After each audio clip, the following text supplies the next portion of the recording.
Test, test.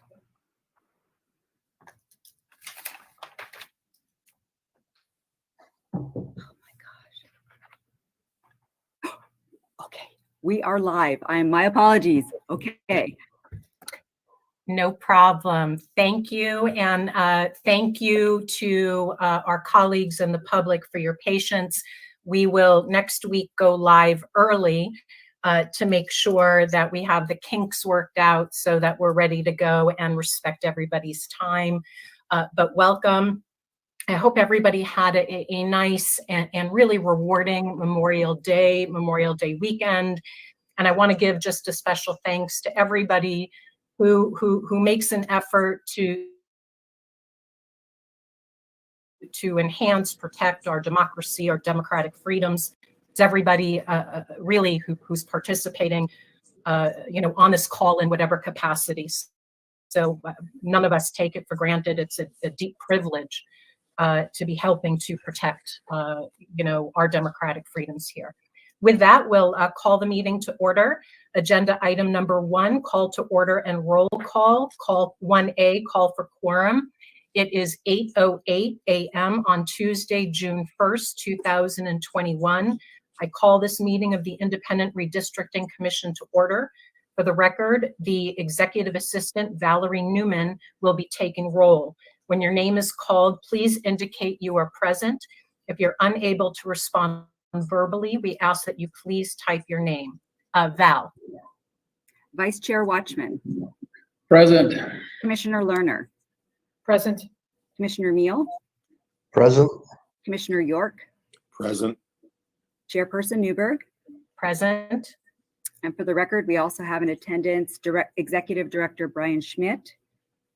From Snell and Wilmer, we have Brett Johnson and Eric Spencer. And from Ballard Spar, we have Roy Herrera, and I believe Jillian Andrews is on the call as well. And we have from the Census Bureau, James Whitehorn and Michael Hawes, also from the Census Bureau. Along, and last but not least, we've got Angela Miller, our transcriptionist, with us. Thank you very much, Val. And please note for the record that a quorum is present. With that, we move to agenda item 1B, call for notice. Val, was the notice and agenda for the commission meeting properly posted 48 hours in advance of today's meeting? Yes, it was. Thank you very much. Item number 2, approval of minutes from May 25th, 2021. We have our general session minutes. I do not believe we have executive session minutes. With that, we've all had advanced time to review and provide edits. Any discussion? And if not, I'll entertain a motion to approve the general session minutes from May 25th of last week.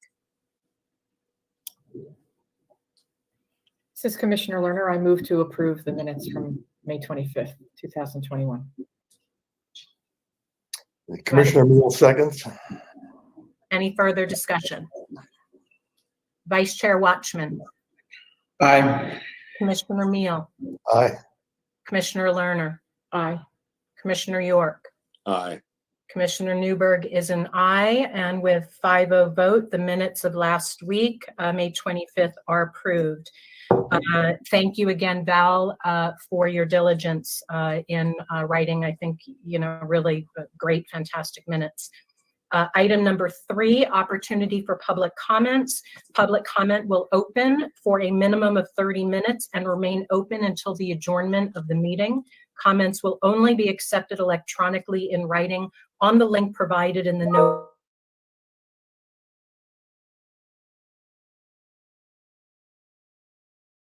Commission notice and characters. Please note, members of the committee may not discuss items that are not specifically identified on the agenda. Therefore, pursuant to ARS 38-431.01H, action taken as a result of public comment will be limited to directing staff to study the matter, responding to any criticism, or scheduling the matter for further consideration and decision at a later date. With that, we'll move to item number 4, discussion on public comments received prior to today's meeting of June 1st.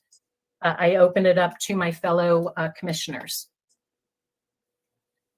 This is Commissioner Lerner. I noticed on the agenda it had May 25th. I just noticed it this morning for the discussion, and it probably should have said June 1st. And I hadn't noticed that until I was just going back to the agenda this morning, just as a note. Okay. As part of that. And then the only other thing was, I don't know, there were a few comments in there last time about difficulty or some references that the comments referred to May 18th, not May 25th. This is more administrative, but that there was a few that said it wasn't properly designated in terms of the date. And then there were some folks who said it was difficult to post comments. So I just want to be sure for the future that we make sure that it's. I'm not sure what was happening, to be honest. I just comment on. I noticed that, and I just want to be aware of the concerns that were expressed by the public, and we'll do our best to make sure that those are taken care of. Yeah, thank you, Commissioner Lerner. Yes, there was a glitch. We did have the wrong date, which was very misleading to the public in terms of their confidence about whether or not their comments were getting to us. I can assure you, we apologize for, again, that technological glitch, but we have received all comments and are sifting through them. So we apologize for that. And then, Chairwoman, the only other question I had was a couple of folks commented on the comment about public comments submitted after the meetings. And I just wanted to ask again whether if there's a way to combine those, to merge those so the public can see all comments that are submitted.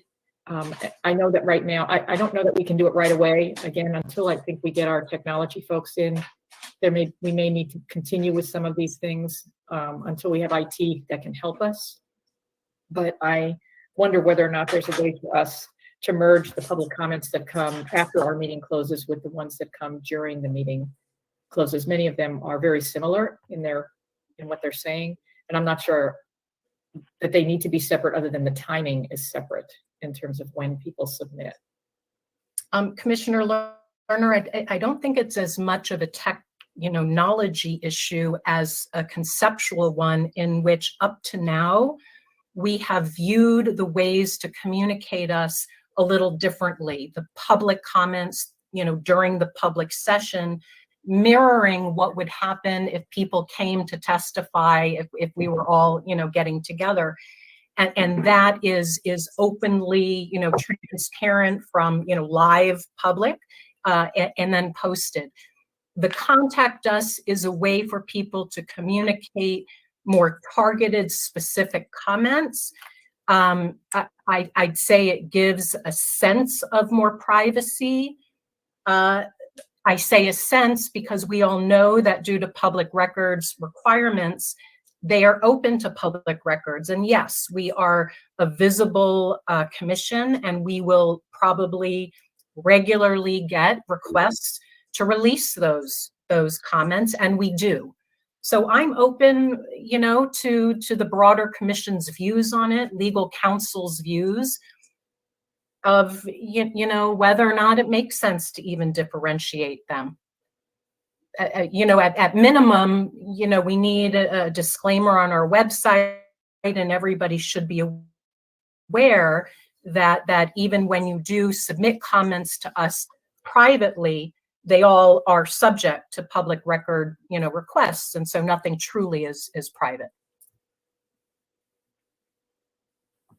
Yeah, I would be interested in legal counsel as well on that, because I understand what you're saying, Chairwoman. I'd just be curious on whether there's a legal difference or whether it's just a perception, as you mentioned, difference. We'll also be getting emails from people that will also be subject to public records as well, I assume. But I would be curious to know just on this one, because I'm just learning as part of this on the public comments piece. Is there a difference or an expectation of more privacy by submitting it after the meeting versus during the meeting? Maybe the council could speak to that. And before council responds, can you remind us? I believe that public comments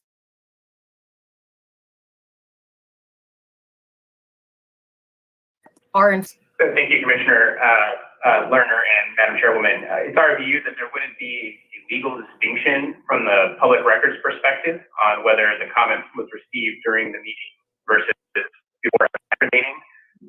So there wouldn't be any legal distinction there. I think ultimately it comes down to a policy decision from the Commission on deciding whether to combine the two. I guess that's a practical perspective, which is that there may be things that come in on the website that aren't really public comments, like in a traditional sense, something like a for example. And so you'd have to decide whether you want to separate that from what the sort of regular public comments would be in type. So that's just more practical. You just may have to go through and sort of determine what is really a public comment and what isn't before you release it. But again, from a legal perspective, a public records perspective, there's no distinction. This is Commissioner Meal, and reading through the public comments each week, I don't see that the public is perceiving a distinction, nor are the type of comments any different. So I would support Commissioner Lerner's idea that we end up combining them all and have them all be public.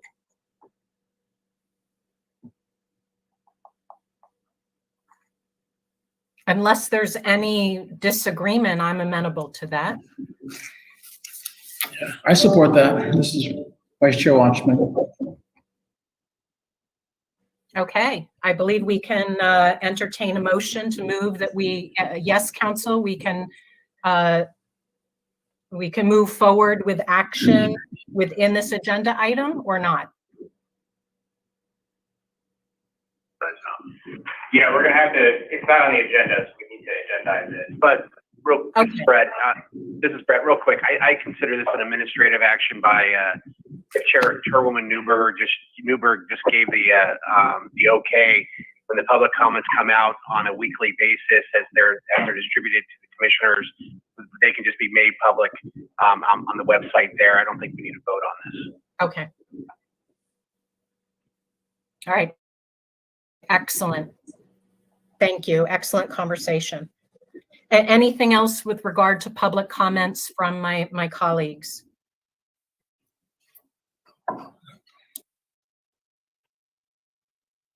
From my perspective, in addition to what was already shared, I just want to reiterate it. There's the typical frustration from the public about us going into executive session. Just want to reiterate again that we would not be doing our job if we didn't use every avenue to be wise about legal strategy and protect ourselves such that whatever, final maps we produce, can stand legal scrutiny. So the fact that we have consensus with partisan commissioners, an independent commissioner, and a bipartisan representation of legal counsel, and we 100% agree, I think the power of that message says something. And then I just want to thank, I know people made an effort to provide feedback about, who are communities of interest and helping us begin to think through our next step of a listening tour and not just receiving feedback from the public, but also being attentive to reaching out to all the different segments of our state that we might not even, necessarily know about. And I just want to really thank that some of the comments are moving in that direction. And as we're beginning to think through a travel schedule, that's very helpful. So unless there's anything else, we will move to agenda item number 5, which is a presentation from the United States Census Bureau. We welcome you, and the floor is yours. Thank you. So this is James Whitehorn from the Census Bureau. Can I just verify that you can hear me? All right. Thank you. I'm going to go ahead and set up a presentation here. And let me get it on the right one. Go. So this is my first time using this. I'll share that. and then do Alt-Tab.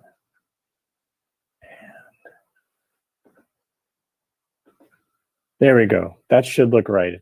Hopefully, someone will speak up if that is not looking correct for you all. So I appreciate the invitation to come to speak with the commission today, and for the commissioners and the staff who helped organize this. As you can imagine, we've been doing a lot of outreach and discussion around the census redistricting data and the timing and the disclosure avoidance techniques that Michael will talk about after me. But I found it very useful to briefly touch on the census geography, because that's very important to know, because that's the framework against which all this data is going to be draped. So for a point of reference, the census has a national geographic database that we've had for several decades, and we call it the TIGER database. It's topologically integrated geographic encoding and referencing database, but TIGER for short. So oftentimes when you hear people talk about the census geography, you'll hear people talk about TIGER files, because you're going to be working with geography at the state level. So you'll most likely be using geographic information systems to do your modifications and to draw those new districts. And the shape files, the geographic files that come out of our geographic database will typically be called TIGER files. The types of geography that we keep in this national database is we have legal geographies, which are the geographies that are defined by law. You know, incorporated places and counties and states have very legal strong structures. We have statistical geographies. Statistical geography contains things like the census tracts and the block groups and the blocks. The blocks being the most aggregate piece of geography that we report data for. And then our administrative geographies, like election areas, your congressional districts, state legislative districts, the voting districts, which is our umbrella term for precincts and wards. Those are also contained and provided to the states. But what's really I wanted to focus on is just that census block. The census block is going to be the piece of geography which is most relevant when building redistricting plans, because it's the basic Lego, the individual piece that all other geographies are made of. It's the smallest level geography you can get data for. In a city, it's going to look like a city block, typically bound on four sides by the streets that surround that block. But as you move out into suburban areas, exurban areas, and rural areas, these can get much, much larger and sometimes can encompass hundreds of square miles. But what they aren't is they aren't based on population. Some census blocks, a lot of census blocks don't even have any population. We've done a lot of work this decade to redefine how we created the blocks, to try to drive the number of blocks down back to something more like what we had in Census 2000. There was a tremendous explosion in blocks in 2010, and we think we did a good job. And I'll show you what that means. You should still have confidence in the data and the geography, even though we have pushed the number of blocks down. It's also important to note that you don't get block level data with the American Community Survey. So if you're using the American Community Survey to inform any of your work, that survey only goes down to what's called a block group level. The block group level being an accumulation of blocks, a small piece of geography, but there's a piece of geography that accumulates as blocks. And the way this geography fits together is each block fits within a block group. Block groups, one or more block groups makes up a census tract. That then goes into counties and states. And you can see it in this diagram that if you ever see a census presentation where we talk about geography, you'll get this slide. This is one that we like to use a lot because it illustrates pretty easily. You can see how census blocks nest within block groups, within census tracts, within counties, within states. So as you go up that direct center line, you're going through what we call our geographic hierarchy. But you can see there's other geographies that are of concern. You have voting districts. So voting districts are built from blocks directly, but voting districts, if you see the purple line that goes back to counties, nest within counties. You can go to state legislative districts. They're built from blocks, but they nest within states. So that's sort of how you read this. But you can see everything goes back to that block as being that sort of essential piece that makes up all other geography in the census universe. I just wanted to mention, so we did work very hard this decade to refine how we created our census blocks and tried to drive that number back down closer to what we had in Census 2000. We had a huge increase in blocks, as you can see, by both on the national level and for the state of Arizona specifically. increase in 2010. So we made some refinements. And I don't want you to be scared by that when you start looking at the data and working with the data. I don't want it to be a cause of concern. This is just an example. If you look at the 2010 example, you can see we were holding in this airport, we were holding all of these access roads and little roads around in the airport. That's really not needed for the type of work people use census geography for. So in 2010 or 2020, we modified the way blocks are created to try to eliminate some of those things. So you can see in the 2020 census blocks, all of that sort of internal road work has disappeared, but we've maintained the boundaries of the areas around there. So the types of things we worked to get rid of was, sort of roads inside airports, roads inside cemeteries, clover leaves, things that would typically not be helpful and actually could be a hindrance because they create really small, hard to use pieces of geography. And this is just how it looks together. So you can see how much more clean the 2020 geography is. Excuse me. So I'm going to switch over. Yes. Could you just explain why was there an increase in blocks from 2000 to 2010, and now there's a decrease? Just trying to understand that what happened. Yeah. So census blocks, and this is something that a lot of people don't realize, is that census blocks are not permanent.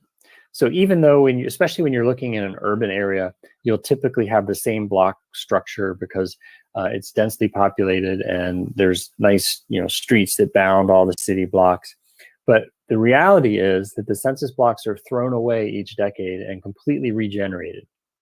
So in 2010, the algorithm that we used to create those blocks, there were two things going on. One is we had just completely realigned the entire database to make it more precisionally accurate. It used to be what I would call notionally accurate. Like we knew that that this street had these was on the left side of this other street, so we knew the positional accuracy of everything. But we actually in 2010 went through a process to realign it so that if you took our street layer and you overlaid it with, let's say, satellite imagery, the streets should line up with where you saw the streets in the satellite imagery. So between that massive overhaul of our database and then the way we wrote that algorithm, it was overly using features as block boundaries. So like I mentioned, the things I mentioned, like there would be streets in the middle of cemeteries. And typically people don't live in cemeteries. You can never say never, but typically they don't. And so it was holding all those streets, but those really weren't the types of streets we wanted to hold. So we modified our algorithm to not do that. Clover leaves for every on-ramp for a highway. We want the highways held as block boundaries. They make great block boundaries. But we didn't necessarily need the ramps that created the 4 clover leaves to get onto the highway to be block boundaries. So we modified our algorithm to do that. And that's the majority of what you're seeing in this sort of, we didn't do a good job of taking care of that in 2010. We paid extra attention to it this decade, and we were able to improve that block algorithm so that it paid attention to the important stuff, but not to the things that didn't matter. Does that address your concern or question? I can't see you, so I'll assume without speaking up that you're okay. So I'm going to go into the redistricting data now. I do like to point out the difference between apportionment and redistricting. You probably are quite aware of this at this point, so I won't dwell on it. But I think it's important to note that the apportionment data is only produced at the state level. And we create that total population for apportionment from the resident population plus the federally affiliated count overseas, which is those people who and their dependents who are in service to the federal government, but they're stationed or deployed or stationed overseas. So those populations together equal the apportionment population. And it's only reported at the state total, and it has no disclosure avoidance applied other than aggregation, because aggregation to the state level is a method of disclosure avoidance. But redistricting data goes all the way down to that block, that little piece of geography that you need. It has all the race, ethnicity, and housing characteristics that you're going to want to use as you make considerations in your plans. But the other part that's important is it only counts the resident population, because that's the population that we have a specific location for within each state. So if you're looking to calculate your ideal population for your districts, you would want to use the resident population only. And we do report that separately when we do apportionment. So you have that number available. So you know what your ideal district sizes are, or you can figure that out now.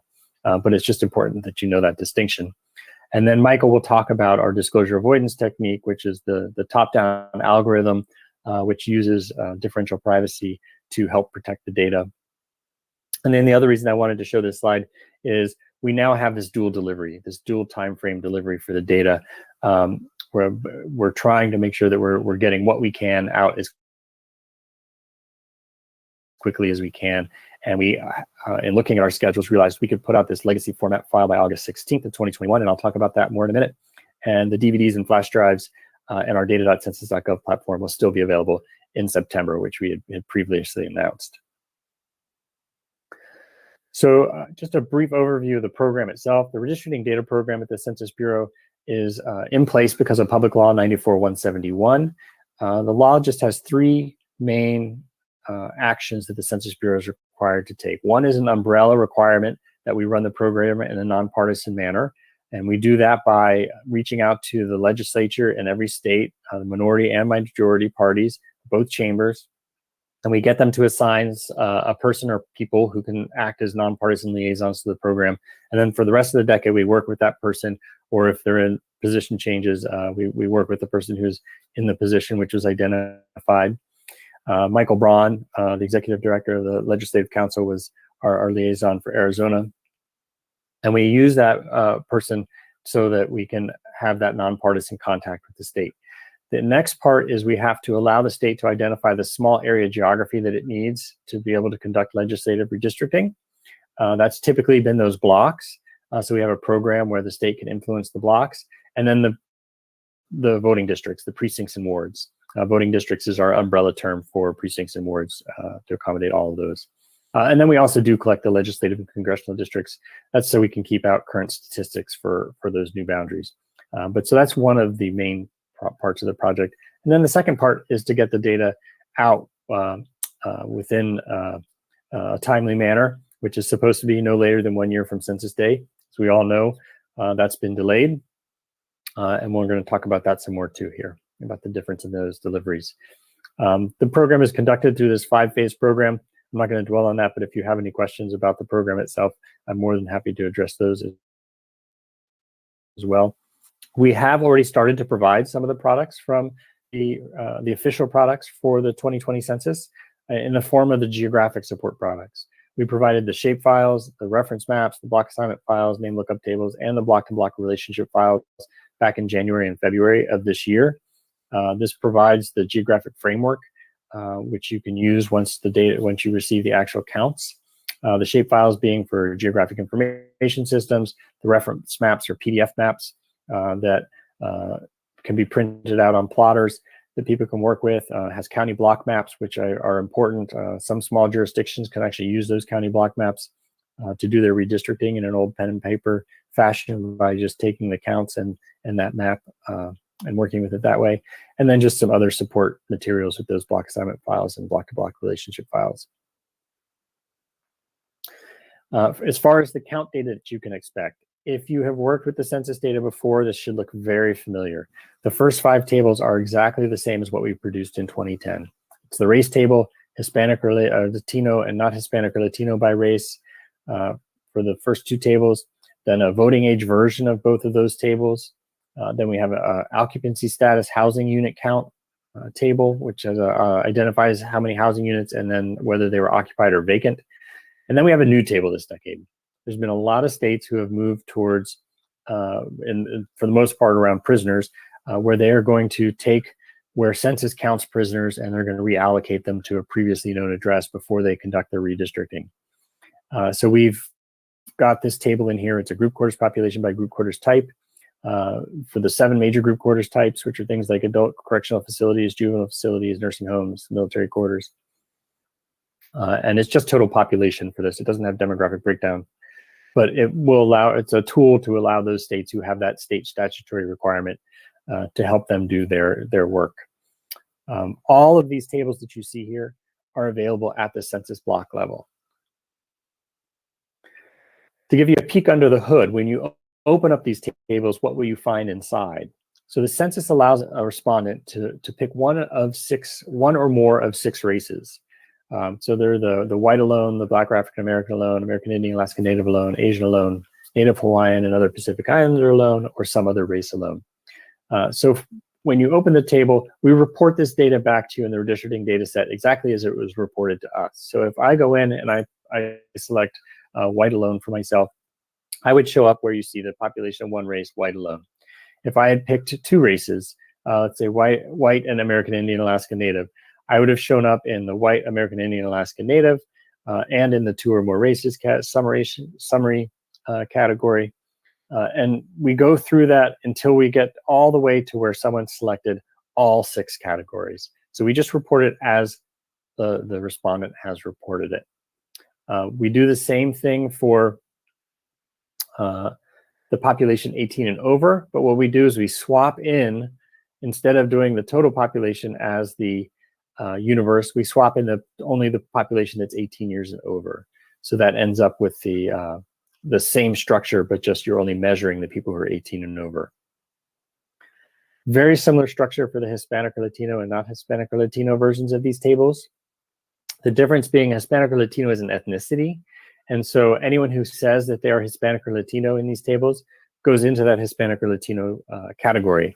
Then all of the people who said they are not Hispanic or Latino get iterated in the same fashion based on the races that they chose. So it's just a slight variation. And again, the voting age population version is we swap in and we only measure from the population 18 over.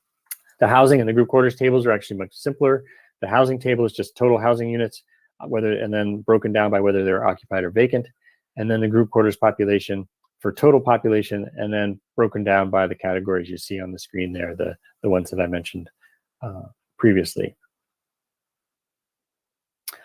So where are we now? What's been going on since we released those apportionment counts? There were several steps that we sort of identified that had to be achieved in order for us to get this data out the door. The first thing we had to do, remember the apportionment counts are only state total population counts. So as we continue on, we need that apportionment count as input to the rest of the redistricting process. But the next step would be to ensure that all the records are coded to their most detailed level of geography. And that work is actually already completed. We're deep into this next stage, the conducting characteristic editing and imputation, which ensures that each record has a valued value of all the major characteristics. This takes care of several things. One, it takes care of where there's invalid values. Let's say I say my birthday is 1971, but I say I'm 5 years old. We have to resolve that to make sure that that gets corrected. And we have the tools and the records and the techniques to be able to do so. If someone says that they're married and they're 50 years old and their spouse is 5 years old, we have to be able to resolve that. Or if there's an item non-response, someone didn't respond to one of the questions, they skipped it. We have to be able to impute the value to be able to put into that characteristic. So we have a full and comprehensive data set. This is really the probably one of the most complex parts of the operation, and it is where we assure the quality and the accuracy. It's really where a lot of that quality and accuracy comes from. After that file is completed, we can apply our differential privacy or provide our privacy protections. Then that goes over to tabulation, where they will tabulate it and put it out in all the many formats that we have to create. Then we create physical media, we load and test our web-based tools, and then we get that data to the states and the public by September 30th. And so what can people expect in September? There's 2 things. One, we have DVDs and flash drives. These are actual physical materials where we have the data integrated with an intuitive browsing tool that also has some custom extraction menus to make it easy to pull large data sets off the disk that can then go into a geographic information system or database. And these are what we deliver to the official recipients, those who are required by law. So the governor, the majority and minority parties in the legislature, to the commission. So we should be getting contact information from you so we can deliver a copy of these disks to you. And that's our official active delivery of sending something to the state. For the general public and for anyone who chooses to use it, we have our data.census.gov Data Explorer. This also gets loaded in September. And this is kind of like a shopping site. You know, you can, instead of going in and saying, I want a pair of pants, I want them brown, and I want them this size, you go in and say, I want the census redistricting data, I want it for the state of Arizona, I want it for census blocks, and I want the race table. And then you can view that or map it or download that data directly from that tool as well. But as I was walking through this flow chart of how we get from apportionment to data out the door, you know, as we've been looking to try to reduce the impact of the delay of the data, we were looking heavily at our schedules to see, well, is there something we could do earlier? And in between this transition from tabulating and creating these files in multiple formats, and then creating that physical media and loading the web-based system, we identified what we're calling the legacy format summary files. And this has always been a part of the product plan for the 2020 census. We were just planning to put it out with those same materials that we put out in September. And the reason for that is because although this is also the PL 94-171 redistricting data, it does require some additional handling to properly extract the data from this format. But I want to be very clear, this is going to be fully reviewed and cleared for publication. It's the same data as what we'll be putting out in those easier to use forms in September. As a matter of fact, it's actually the source data that we then transform and integrate with that browsing software that goes onto the DVDs. So it's all the same data. It's just a different format. We do have some prototype data available, so people can practice in working with this, you know, building a way to get it into their database, practicing queries to pull data out of it. It is for Providence County, Rhode Island, because that's where our 2018 end-to-end census test was conducted, and so that's the data that we used to build this demonstration set. But it will function and look exactly like what you can expect for 2020. And it's actually quite a simple file set. It's going to be one zip file per state with 4 text files included within each zip file. One of those files is a geo header. It has all the geographic information for the state for every level of geography that we've calculated. And then the tables are on the data segments. There's 3 data segments, table P1 and P2, those race and the Hispanic or Latino, not Hispanic or Latino by race, are on data segment 1. P3, P4, and H1 are on data segment 2. And there used to only be 2 data segments in 2010, but we added that group quarters table, so we needed a place to put it. So we created a 3rd data segment, and that's where you can find the group quarters table. We've also added in the geographic information a field called geocode, which has the key that you can use to link to the shape files that Census also produces, as long as you include that geocode field when you're creating an extract of this data set. And this data is all pipe delimited.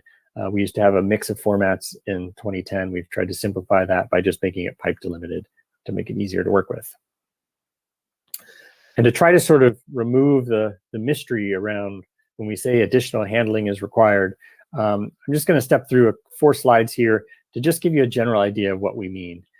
These are basically the tables that go into a relational database, and then you have to pull your subset of data out. So each table, what you see on the top here is an extract of the geo header, the file that has all the geographic information. And it actually is much longer than this. It goes off to the right, but I just truncated it for purposes of getting it onto the screen in a legible format.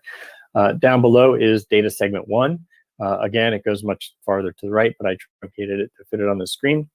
But you'll see it with the red boxes and the arrows. They both have this field called logical record number. That field has unique numbers in all of those, in every single row, and they equate to the row in the other table. So you just, using your database software, you join on that field so that they know which records go with which.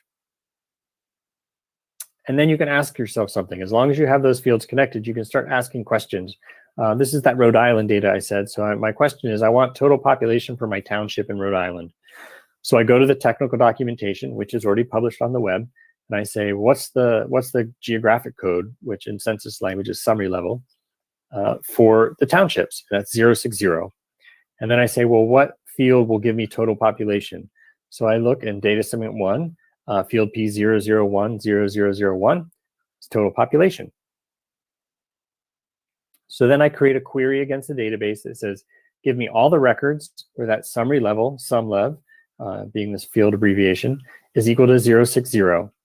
output for me the corresponding geocode field. That's that one I told you that gives you the link to the shape files. Name, which isn't actually on the screen here because it's part of the file that's truncated, but it's in that geoheader field. And then P0010001. So what that does is it'll select all the records where the 060 is in the summary level field.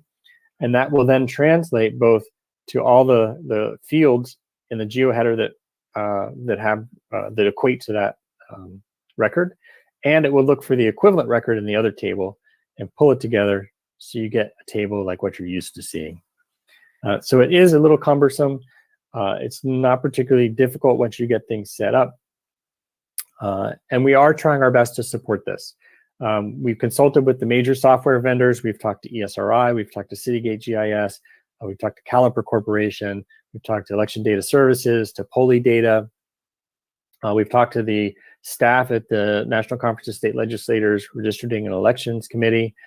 We've talked to a nonprofit group like Redistricting Data Hub, who's going to process this data for folks at the block level.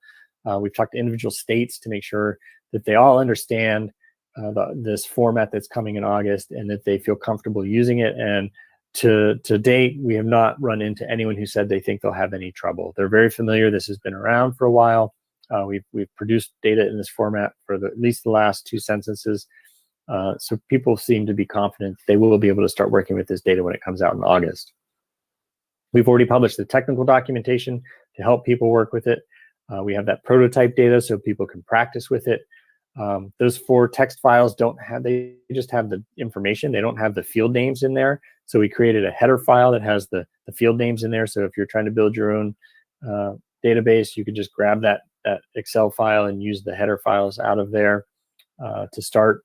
We have a Microsoft Access database shell. You can use Microsoft Access to work with this sample data queries. We have an illustrated guide. We're working on a video that will also go along with that to demonstrate the concepts. We have SAS scripts for those who use statistical software, so you can easily import those into SAS. We're working to also duplicate those scripts in R so that people can use it with a software that doesn't require a license, open source software version. So we're working on that. So we're trying to get as many support products as we can out and available in advance so people can practice and feel comfortable with that August data set. So the way this will roll out is on August 16th, we'll publish the legacy format summary files to our FTP site for people to come and get. And then in September, we will mail the DVDs and flash drives to the official recipients you see down below. And then we'll confirm that at least a couple of people in the state have received that data. And then we'll publish data to our Data Explorer web tool, that data.census.gov. And to make it easier to find all of this information along the way, we turn the Redistricting Data Program's website into sort of a one-stop shop for all this information. So when you go to census.gov/RDO, so nice, easy to remember URL, if you're looking for the prototype data, that sample data that you could practice with, or any of those support products I mentioned, they're under Redistricting Data Program Management. They're under phase 3, which is data delivery for the program. And so we have all that support material there. It's accessible now. And then the official data, as it becomes available, will go under this decennial census PL 94-171 Redistricting Data Summary Files link. And that's where we also already have links to the geography, so you can get to the geography easily. But we will add links to the data as it gets published as well, and maybe move some of those support products up under there. And then finally, just mention that on the left-hand side, you'll always find this voting rights link, and that's where you can go see the Section 203 language determinations. The most current ones were published in 2016. The newest ones will be out in December of 2021. And then we also have our citizen voting age population by race and ethnicity that we make from the American Community Survey on an annual basis at the request of the Department of Justice for purposes of Section 2 enforcement under the Voting Rights Act. And with that, I would just say thank you very much for listening to a fairly lengthy presentation, and I'm more than happy to take additional questions if you have any. Yeah, thank you so much for that comprehensive presentation. I'm wondering, I hope this will eventually be put on our website, that we could talk about that. I do have a question. So the Census Bureau has made a commitment to Ohio to provide the data by August 16th. I'm wondering, are you able to give the same commitment to Arizona to provide us the data at the same time? Yes, we will be posting on August 16th the data for every state, the District of Columbia, and Puerto Rico. That is our plan. That is the schedule that we're working towards. Excellent. Thank you very much. Other questions? So there's, and I may have missed it because I bounced off and on for a few seconds. Sorry about that. But differential privacy, there's been a lot of discussion about what that means and where that fits in. Could you speak to that and help us understand it a little better? So, well, the next presenter is going to be Michael Hawes, who is my colleague, who is much better at describing differential privacy and how it applies. But essentially, it is the protection mechanism that is planned to be used to prevent the respondent data from being identifiable to outside database attacks, database reconstruction, or re-identification attacks. And Michael, I'm sure, will go into a lot more detail around that. Thank you. I just had one more quick question. I'm sorry. But when you were talking about table P5, did I get that you included universities, so college students? So does that mean college students are going to be reallocated to their home where they came from, or did I misunderstand that? I may have misunderstood what you meant. Yeah, so there are college students included in that table. That's one of the group quarters. So not all college students would be there. It would be those who are living in dorms or a group quarter setting, as in census definitions. But that's just reporting where census has counted them. The reallocation work is typically around prisoners, and it's a state responsibility. And so this is just a tool to allow them to know where census counted these individuals and how many we counted, so that if the state chooses to reallocate the population, they can do so prior to doing the redistricting. New York and Maryland did this after the 2010 census. Now there's about 9, 10, 11 states somewhere in that realm that do it. The only state that uses students, Kansas used to move students and military around in this regard, but they passed a constitutional amendment in 2018 to remove that requirement from redistricting. So Hawaii is the only state left that uses students and military, and they do it just because they have such an overwhelmingly large population of non-resident military there that they are allowed to make a modification to their population to create what they call the resident population base, because otherwise their districts would be way out of whack from as far as to where the Hawaiians live, people who actually are residents of Hawaii. Thank you.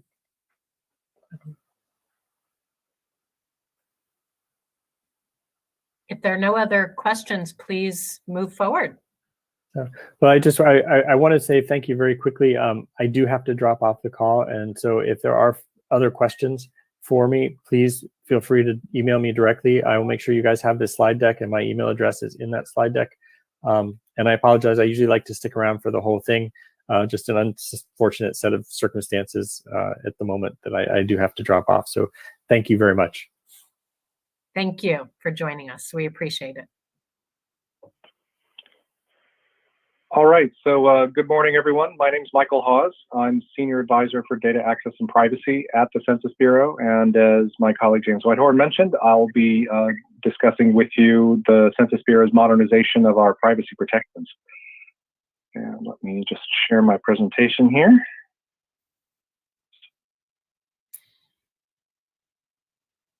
Okay.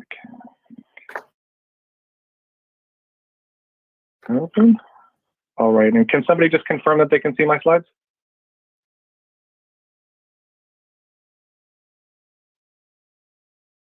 Yes. Right. Okay, great. Thank you so very much. So, all right. So the Census Bureau takes its responsibilities for protecting privacy and confidentiality very seriously. Data stewardship, as we call this broader initiative, is absolutely central to our ability to actually produce high quality statistics about the nation. This is a legal responsibility for us under Title 13, Section 9 of the United States Code. But more importantly, our ability to get the public to provide us their information is really contingent on the public's trust in us that we'll be able to properly safeguard their personal information in the data that we publish. And when we publish our data products, we can't just consider privacy threats as they exist today. Once we publish those data, they're out there for good, and we have to make sure that they will continue to be protected against privacy attacks after we have published them. Over the past century, the Census Bureau has been a world leader in the research, design, and implementation of various methods that can be used to protect privacy and confidentiality in published data products. And over the decades, as the nature of our own data releases have changed and as the privacy landscape has changed, we've improved the statistical techniques that we use to protect those data. And our adoption of differentially private disclosure avoidance methods for the 2020 census is really just the latest in what has been a long history of continuous improvement and innovation in this space. So the challenge that we really face is we collect data to be able to release it to the public. And census data are used for a wide array of different purposes. They're used to apportion seats in the House of Representatives. They're used to draw federal, state, and local district boundaries, as you all know. They're used to allocate over $675 billion per year in federal funding. And they support critical decision-making at the federal, state, tribal, and local levels on an almost daily basis. In order to support all of these myriad use cases, we have to publish enormous numbers of statistics that are calculated from the decennial census. And to support those uses, we have to publish those often with very fine levels of geographic granularity and characteristic detail. Unfortunately, we know that every time you release any statistic that's calculated off of a confidential data source, you're going to reveal or leak a tiny amount of private or confidential information in the process. So if you release too many statistics too accurately, eventually you'll reveal all of the underlying confidential data. And this challenge is even more concerning when you consider recent advances and changes that have occurred in the privacy space over the last decade and a half. There's an old adage that nothing on the internet ever goes away, and the same is true for data once you've released it out into the wild. Data about us are collected every day by the businesses we interact with on social media and by many other sources. And those data could be leveraged by a malicious actor to attempt to re-identify or triangulate in on specific individuals in the data that the Census Bureau publishes following the census. And when you combine this proliferation of third-party data with advances that we've seen in computing power and optimization algorithms, it's now ever easier to leverage those third-party data in an attempt to undo the privacy protections that we put in place for the census. So what would this actually look like? Well, the danger here comes from what we call database reconstruction. There's a common misperception that when you aggregate data, it's going to be sufficient to protect privacy of the individuals that are represented in those statistics. And while that's still sometimes the case for small data releases or limited data products, it's not the case when you're releasing large amounts of statistical data tables. In fact, you can think of the challenge here much like a game of Sudoku, if you're familiar with the puzzle game. With a Sudoku puzzle, if you have enough numbers pre-populated into the grid, well, then eventually there's one and only one solution to the puzzle. Well, the same holds true for aggregate data tables like those we publish after the census. If we publish enough of them with enough different characteristics sliced and diced in different ways, well, then eventually there's one and only one set of individual level records that could have yielded all of those different aggregate data tables. And then it just becomes a matter of setting up a system of equations for a computer to solve to figure out what those individual level records actually were. And computer algorithms can now do this very easily in many cases. So what would this look like in practice? Well, let's say you had some basic demographic information about the 7 people who live on a particular block. And then you want to calculate some descriptive statistics about those individuals. How many were female? How many were Black? How many were married? And so on. Well, from those simple aggregate statistics in that table on the left, it's actually a very simple and trivial matter to solve for the only set of individual level records that could have yielded those aggregate results. And trivial is really the key word here. It took a 2013 MacBook Pro a grand total of 0.2 seconds to solve for that unique set of individual level data on the right that were represented in that aggregate data table on the left. So now you have individual level records for all 7 of those people, but can you actually identify who they are?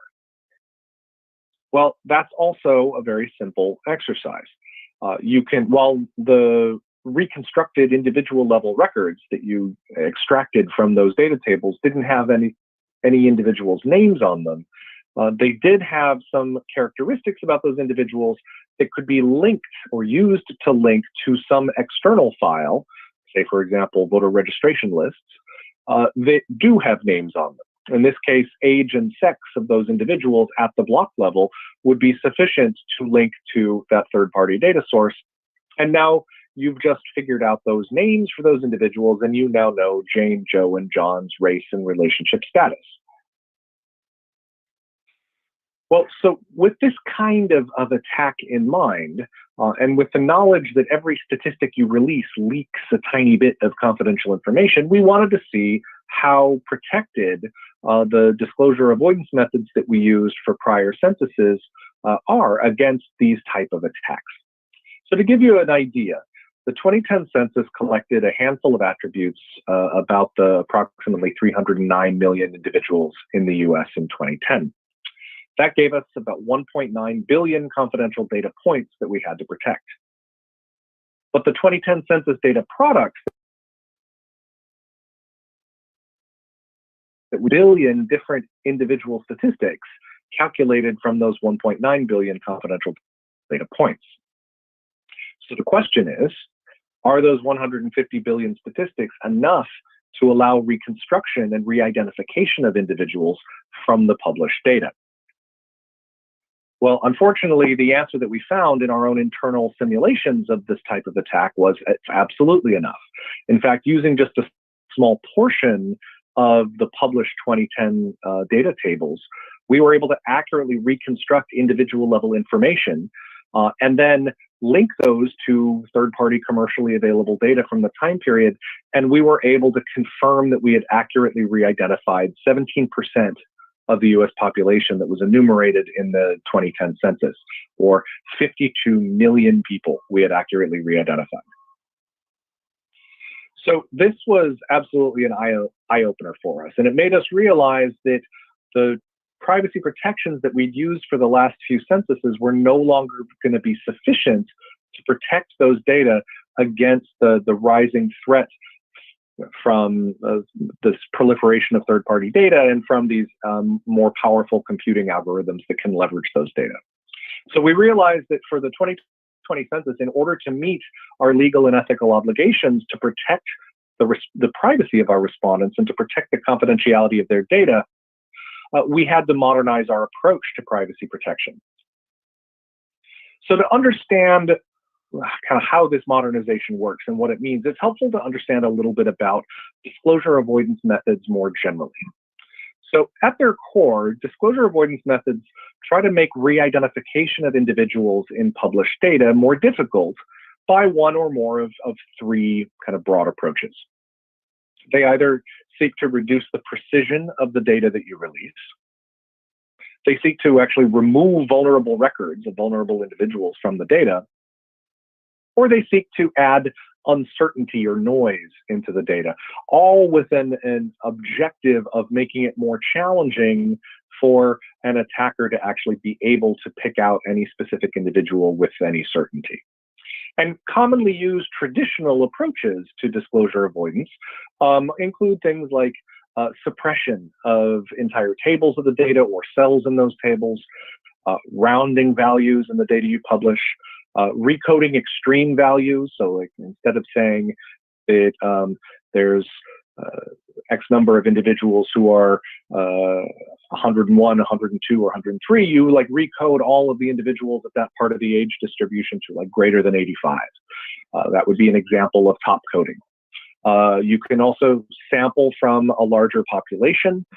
You can swap records to introduce that uncertainty. The record swapping is the primary mechanism we used for the 2010 census, for example, or other forms of injecting noise or uncertainty into the data that you're publishing. But it's important to know that any statistical technique that you're going to use to protect privacy, including those we use for past censuses, is going to impose a fundamental trade-off between the degree or strength of the privacy protection and the resulting accuracy or availability or usability of the data that you want to publish. And where on this spectrum or this balance between privacy protection and fitness for use of the data is going to be determined specifically by the parameters of the implementation of your disclosure avoidance method. And those parameters can include things like your record swapping rates, your noise injection parameters, your cell suppression thresholds, your rounding rules, and so on. So policymakers are always going to have to make this choice between how strong of the privacy protections versus how accurate or how available or how usable the data are going to be.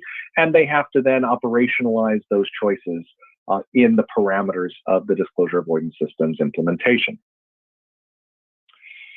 The challenge when doing this with kind of more traditional approaches to privacy protection, like those we used for past censuses, is that they don't really provide much in the way of being able to quantify the privacy protection itself.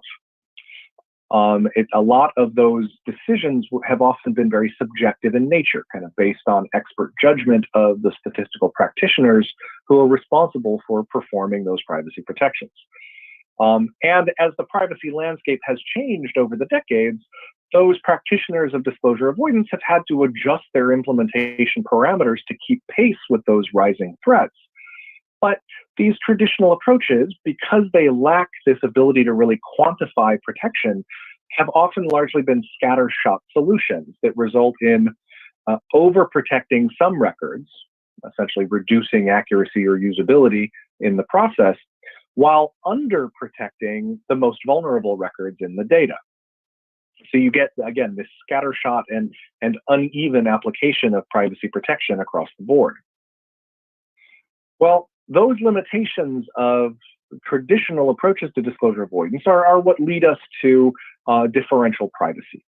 And unlike disclosure avoidance methods like swapping or cell suppression, et cetera, differential privacy isn't really a disclosure avoidance method as much as it's a framework, a privacy accounting framework for defining and quantifying privacy protection and privacy risk.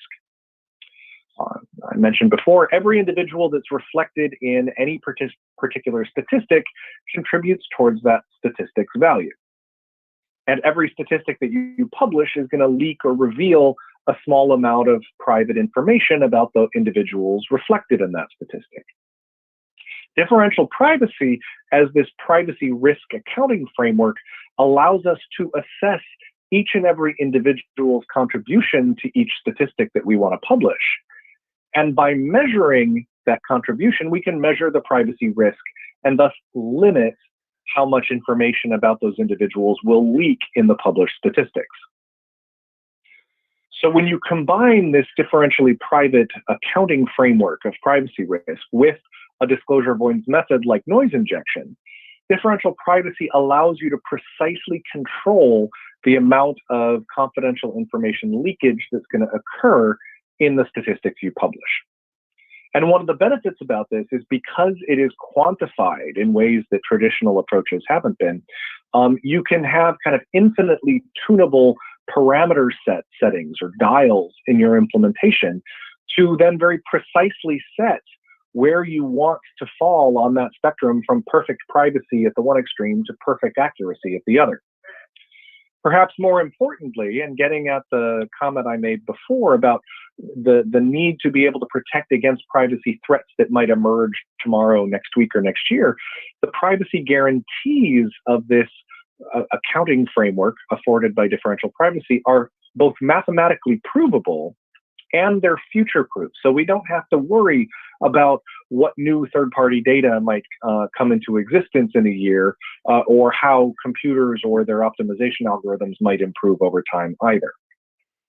And lastly, this calibration, this quantification of the privacy protections enables us to get optimal data accuracy for any given level of privacy protection. And this is a huge improvement and advancement over those more scattershot solutions that traditional methods typically had.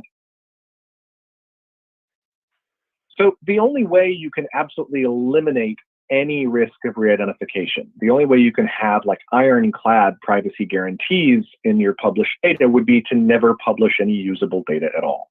And as the nation's leading provider of quality statistics about the country, not publishing data is not really an option for us. So instead, we have to find a point on the spectrum between perfect privacy with unusable data at one extreme and perfect data with no privacy protections at on the other extreme. On the other extreme, we have to find a point in between where the data are sufficiently accurate to meet their intended uses, while also being sufficiently protected to meet our legal and ethical obligations to protect the confidentiality of our respondents. Well, once you've determined that ideal point on that spectrum, within this differentially private accounting framework of privacy risk, we can then set what we call the privacy loss budget. And that represents where on that spectrum between the extremes you're going to fall. An epsilon of 0, sorry, I jumped ahead. That point becomes known as your privacy loss budget, and you'll see this abbreviated as PLB for short, or by the Greek letter epsilon. And an epsilon of 0 in this framework would be the world of perfect privacy with completely useless data. And an epsilon of infinity at the other extreme would be the world of perfect data with no privacy protections. So ideally, you need to find a value for epsilon, a value for the privacy loss budget that's going to be somewhere in between those two extremes. So what does all this mean for the 2020 census? Well, for starters, it's important to know that our modernization of our disclosure avoidance methods, our adoption of this differential privacy framework for our privacy protections for 2020 do not change our constitutional mandate to apportion the seats for the House of Representatives using the actual enumeration. So the apportionment data that were released back in April were the actual enumerated state population totals with no noise added to them. The remaining 2020 census data products, including the Public Law 94-171 Redistricting Data Summary File and all of the subsequent data products, will have privacy protections applied to them as they have in prior decades. Just this time around, the noise that's being injected will be done through our differentially private disclosure avoidance system rather than through the data swapping mechanisms that we used for past censuses. Now, there are some important decisions that have to be made in this space. We still have not yet determined what the privacy loss budget for the 2020 census will be. Our Data Stewardship Executive Policy Committee will be making those decisions in the near future. As they make those decisions, they will also have to allocate shares of that privacy loss budget to the various data products that comprise the 2020 census. The first of which will be the redistricting data, which are coming out, as James mentioned, this fall. But there are also all of these subsequent data products, including our demographic and housing characteristics files and the detailed tabulations that follow those, as well as out-year uses of census data, all of which have to get shares of this privacy loss budget. And the larger the relative shares that are allocated to one data product over another, the greater the relative accuracy of those tabulations versus the tabulations included in other data products. In addition to this, each statistic, each tabulation, each table that you produce within each of these data products consumes a fraction of your overall privacy loss budget.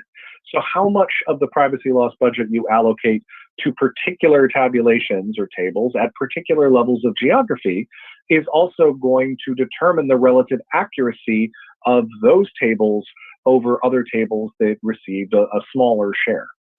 And so our Data Stewardship Executive Policy Committee will also have to decide the relative prioritization of tabulations at particular geographies over other, or particular types of tables over other. And those are policy decisions that have to reflect the priority uses of census data.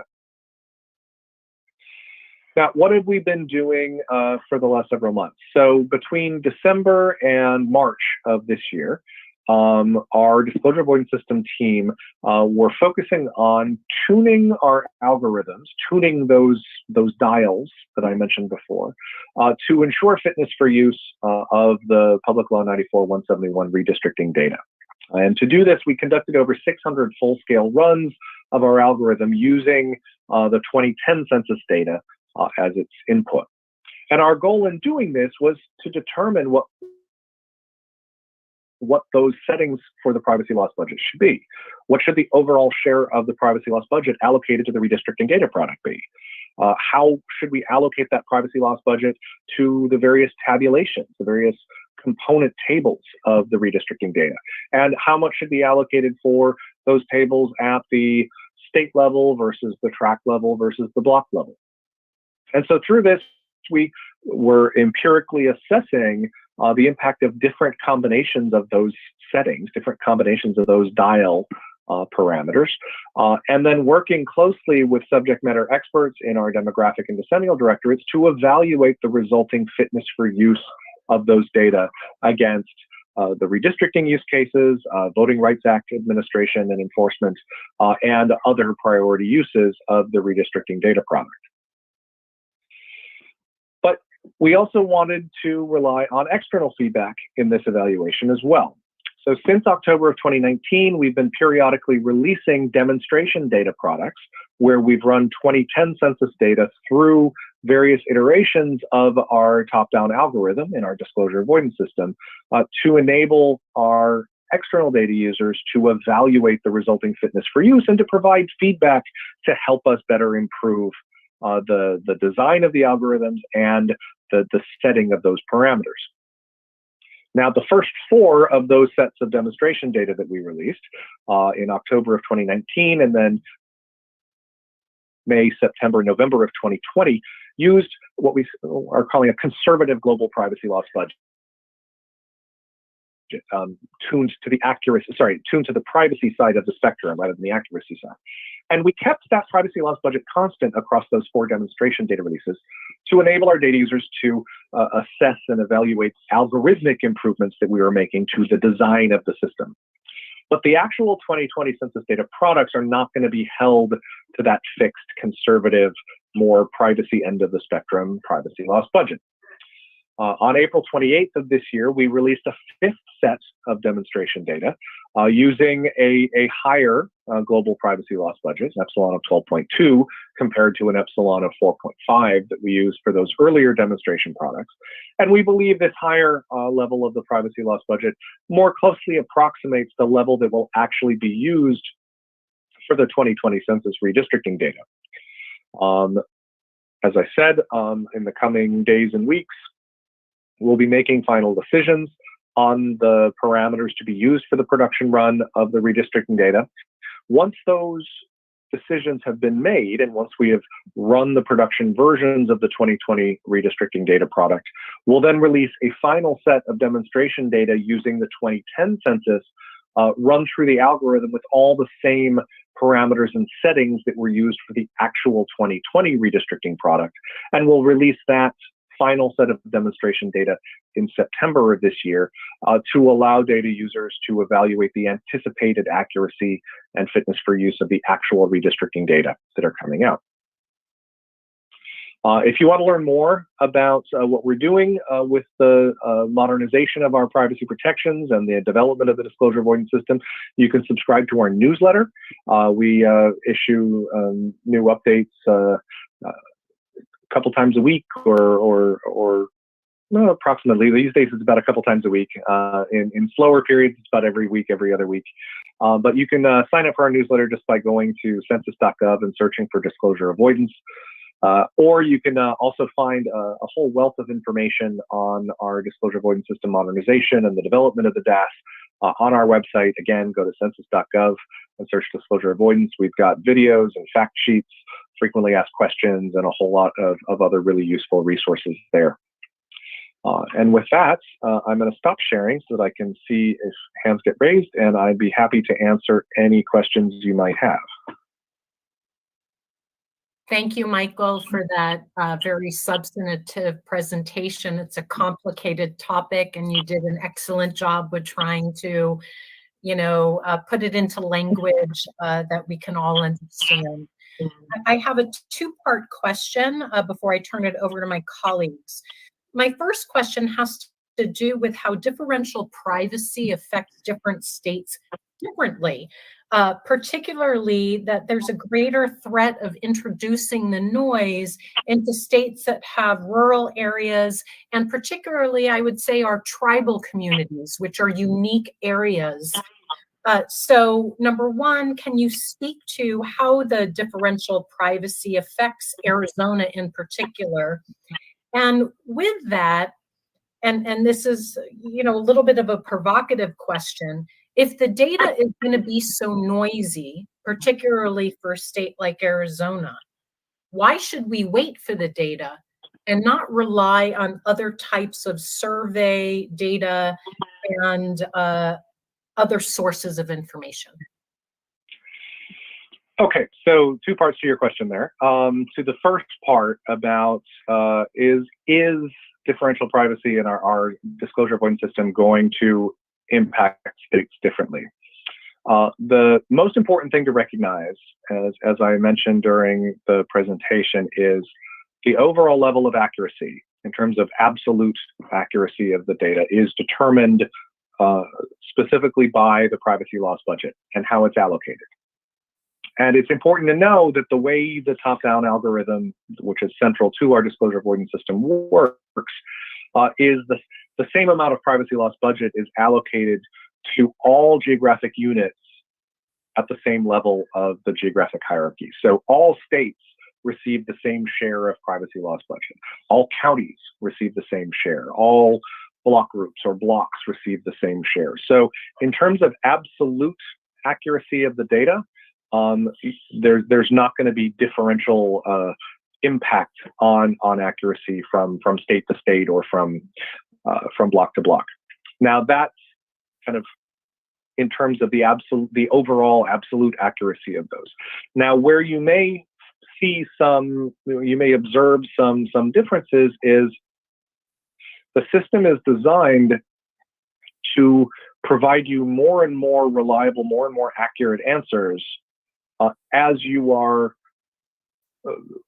generating statistics for larger and larger geographies, larger and larger sets of populations. So, for example, if the average, and again, the privacy loss budget has not been determined yet, so we don't know what the specific level of accuracy for the actual 2020 redistricting data will be until that's determined. But let's say, as it was in our recent set of demonstration data, that there was an average, like a mean amount of error at the census block of plus or minus 3 people. Well, plus or minus 3 people in a block that has 120 people is going to be a very small relative difference. 3 people in a block that only has 3 people, well, that's still the same absolute amount of difference, but it's going to appear larger in relative terms because the denominator of your percentages is so much smaller. So you may, if you're focusing on percentage differences, you will see differences in that relative accuracy when you're looking at small populations or small subgroups. But the overall level of accuracy is still going to be the same across those because it's the same amount of noise It's just the same amount of noise in what's being observed as a smaller denominator. Now, what that means is the noisiest data at any level of privacy loss budget, in relative terms, the noisiest data are going to be your block level data.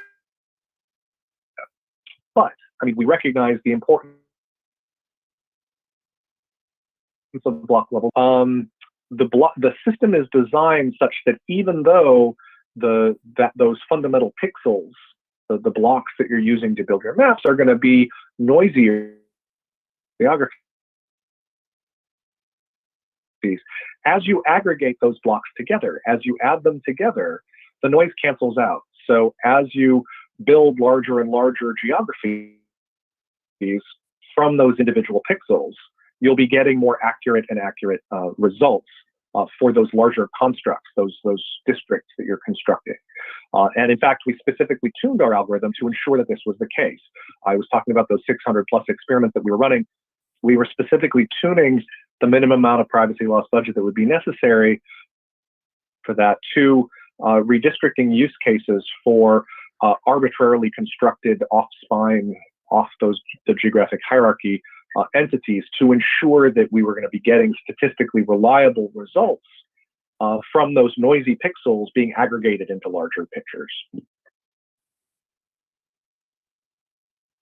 Thank you. And one final follow-up before I turn it over to my colleagues. I don't want to hog it.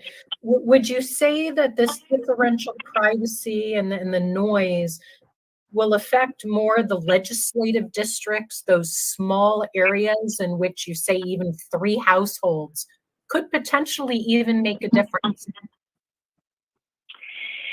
So again, one of the qualities of official statistics writ large, in the US and other countries, et cetera, is you want the accuracy of the statistics that you're calculating to improve, to increase the number of individuals, the number of households that you're measuring increases. So when you get to population sizes for state legislative districts, you're talking thousands of people. Right. And by the point you get to that, the data are substantially more accurate. I mean, as that denominator increases, you're going to get more and more and more accurate data.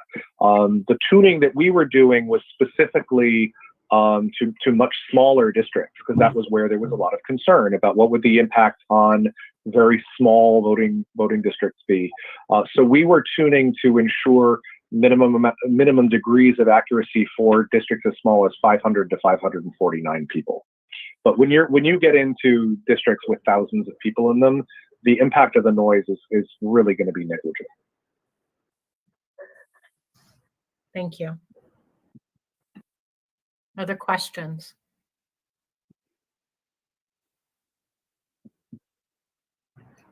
This is Commissioner Meal. So are you saying that when we look at legislative districts that will be, X thousands of people on average, that the noise has canceled itself out by the time we get to that level and that we shouldn't worry about this? Or will we actually be dealing with districts where the population isn't true? So I want to caution with the use of the word true in any statistical context. There are numerous sources of error present in any census or survey data. There's coverage errors in terms of people that we missed in the counting of the census. There's coverage errors in terms of like overcounting people, like children and college students are great examples of people that get counted twice in the census. There's measurement errors, there's operational errors, and so on. And there's the privacy protection error. There has been impact on the data used from the census due to the privacy protections for decades. So I want to caution against kind of referring to, are these true numbers or not true numbers? At the level of kind of congressional and state legislative redistricting, our own empirical evidence and the design of the system itself is intended to ensure that the results that you get are going to be statistically valid. They are going to accurately reflect the districts that you are constructing. But you have to acknowledge that they do include those sources of error from the many different sources. What we can say is that the error introduced as a result of the privacy protections, comparatively speaking, is substantially less than at levels of privacy loss budget that we're currently contemplating. The error from the privacy protection is substantially less than the error that's introduced from other sources in the conduct of the census, whether it's coverage error, measure error, et cetera.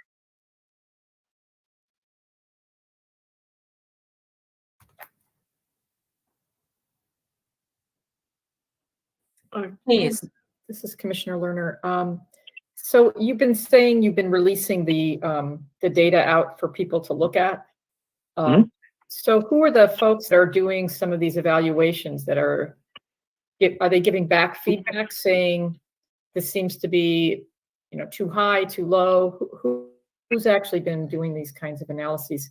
And then the second part would be, can we get a copy of your PowerPoint at some point as well? Okay, so to your second question, absolutely, and I'm happy to share that as soon as we're done with the call today. To your first question, we've actually had an extensive set of outside data users and experts reviewing our data for us and providing quite extensive feedback. In fact,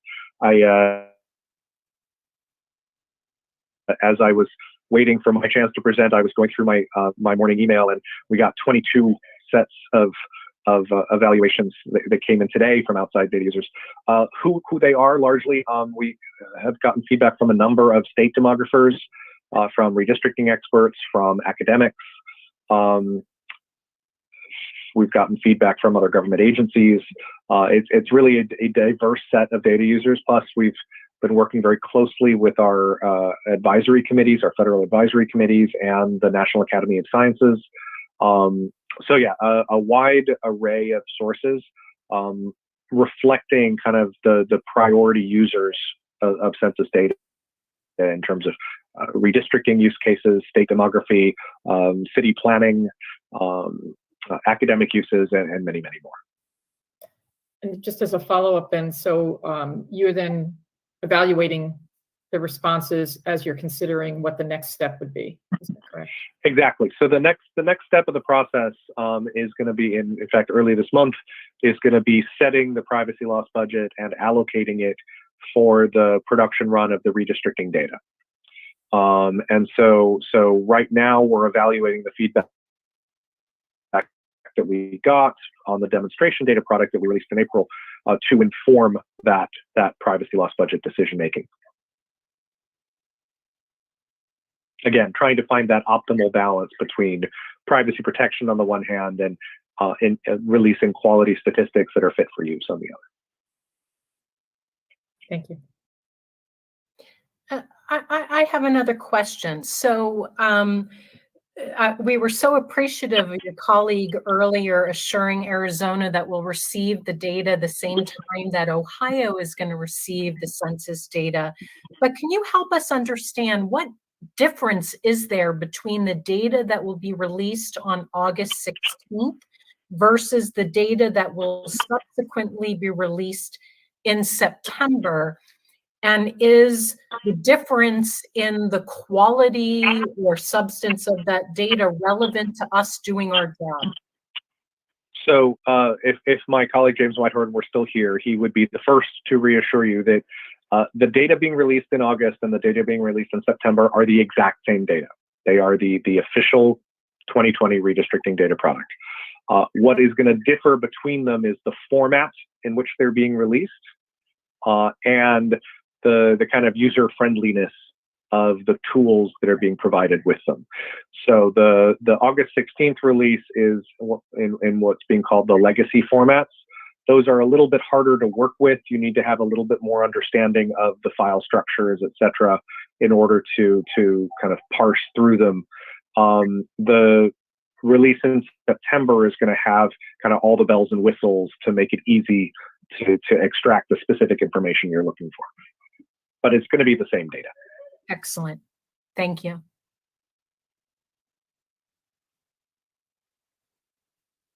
Other questions? it's really been a substantive, presentation, and I think very helpful. And I'm really glad that we were able to do this in public session, so our state could, learn from the Census Bureau. Okay, well, thank you so much for having me, and I will be sure to, as soon as I'm off the call, I'll send you a copy of my slides so you can include them in the record. We would appreciate that very much. And unless there's any other questions, we can thank our guests and move on. So Great. Thank you. thank you very much. Okay, so with that, I want to be sensitive if we need a break before moving on to agenda item number 6, which is Director Schmidt's report. Anybody want a 5+ minute break? Or should we plow through? I'm good. Plow through. Okay. With that, we'll move to agenda item number 6, Executive Director's report and discussion thereof. Director Schmidt, please. Thank you, Madam Chair. So Michelle Crank, our PIO, started today. She's in orientation, but will join us for a meeting next week. Excited to have her on board. I've been working with ADOA to try and get those positions posted. I'm meeting with them at 2:30 this afternoon, and they think that we'll be able to post them this week. It may be contingent on the budget, but I will update all of you after I meet with them. ADOA has also helped engage a vendor for our migration from Google to Microsoft. So we'll know more details on that shortly. The good news about the vendor that they chose as well is that they can also, we could contract them to be part-time IT until we hire someone, which would be helpful. So once I have more information on that, I will get it to you. And then lastly, the budget is they're still negotiating at the legislature. I think they adjourned until June 10th, but they may come back in session sooner. If you have any questions, I'm happy to answer.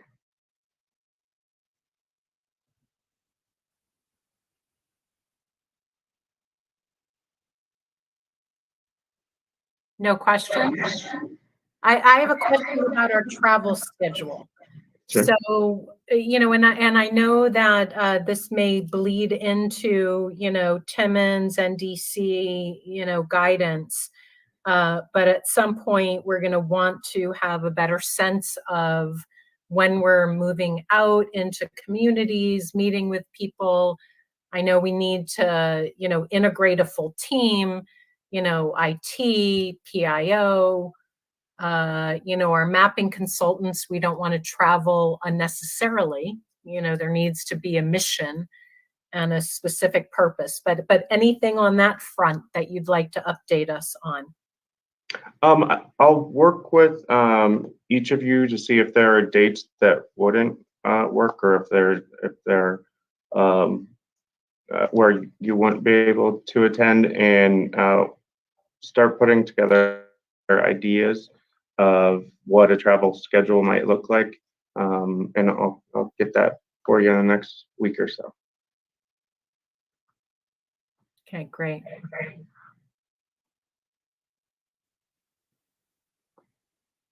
Any other questions, comments on Director Schmidt's report?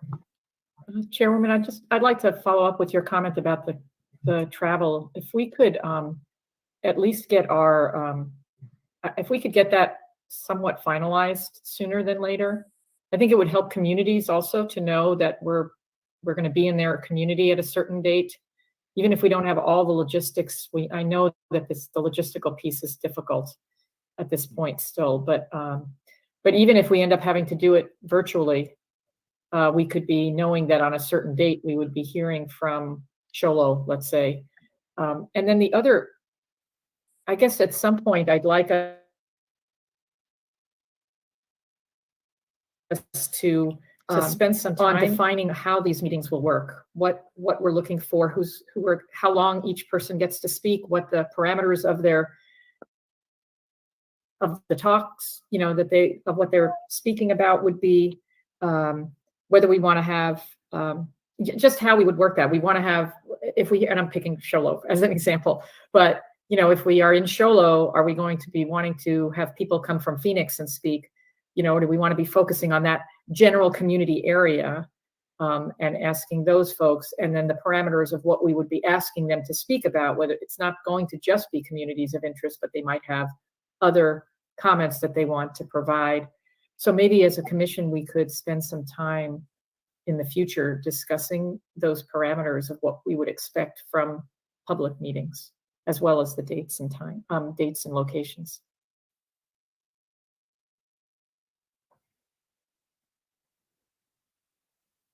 I agree, and I think the feedback and hopefully the synergy will work with our mapping consultants to help guide us with the decisions about where to physically travel and listen and learn, so we understand where the needs are in our state, the sticky points, and so we make sure that our travel is deliberate. And will facilitate the production of good maps. But I'm on the same page. I feel that same level. It's we're June already. So as we unify our broader staff, it's definitely I think on our minds.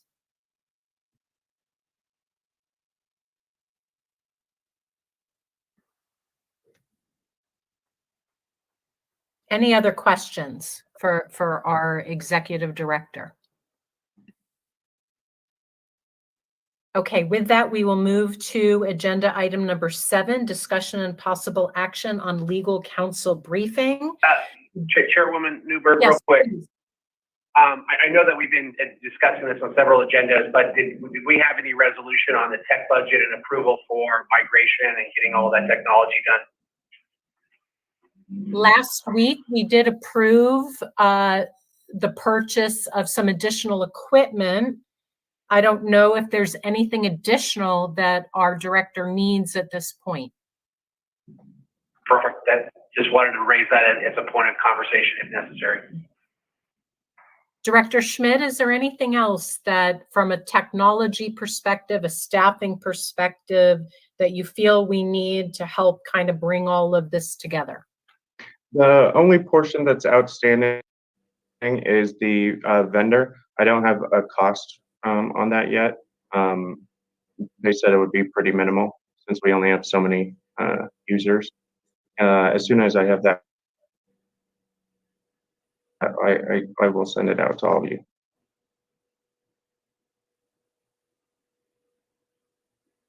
Okay. I have a question. It's Commissioner York. Please. Brett Johnson, question. Are you recommending the Microsoft solution be in place before we travel?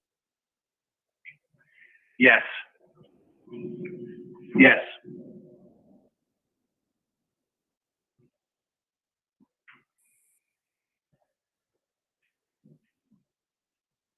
And I think the timing will work out with how the hires are coming on board, with where we are with moving forward with that transition. I believe we can do it within the platforms that will legally, be traceable. But that's, a very important question.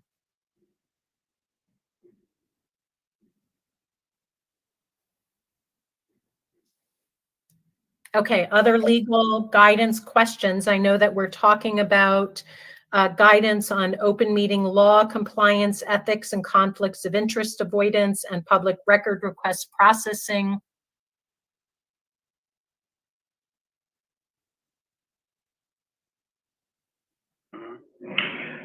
Thank you, Madam Chairwoman. So we're on agenda item number 7, then we've jumped in.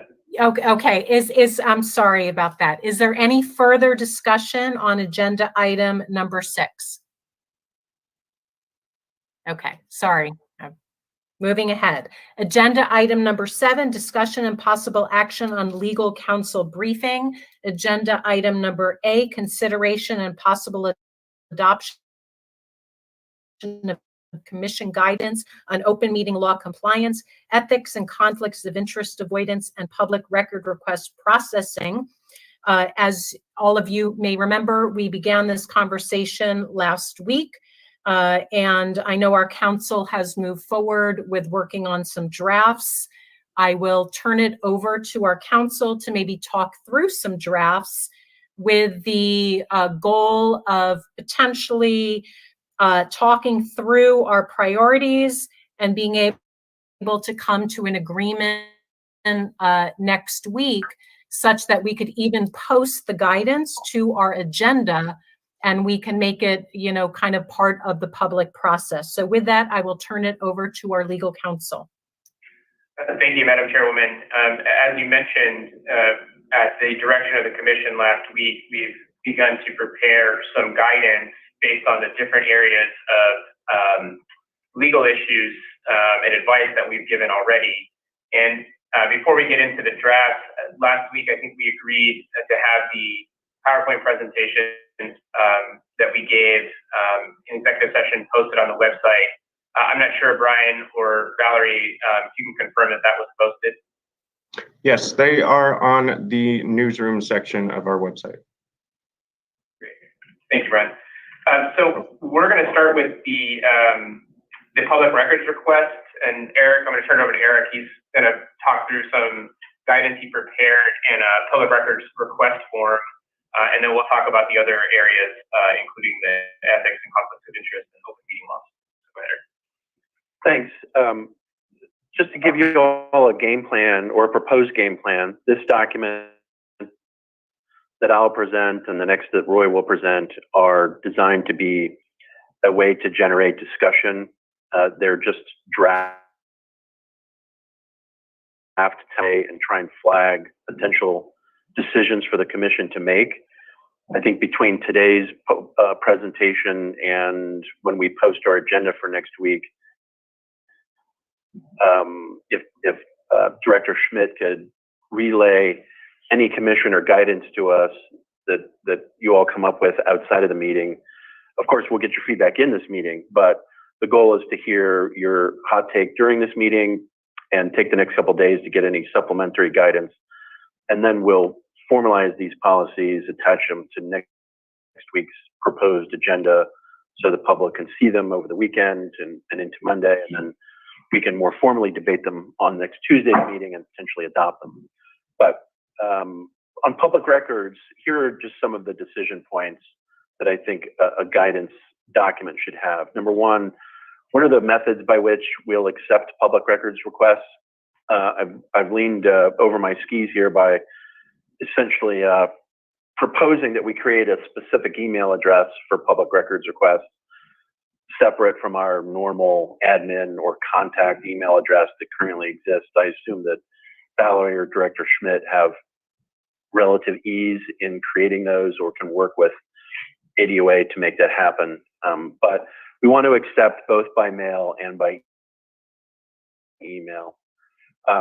My recommendation, which is not embodied here,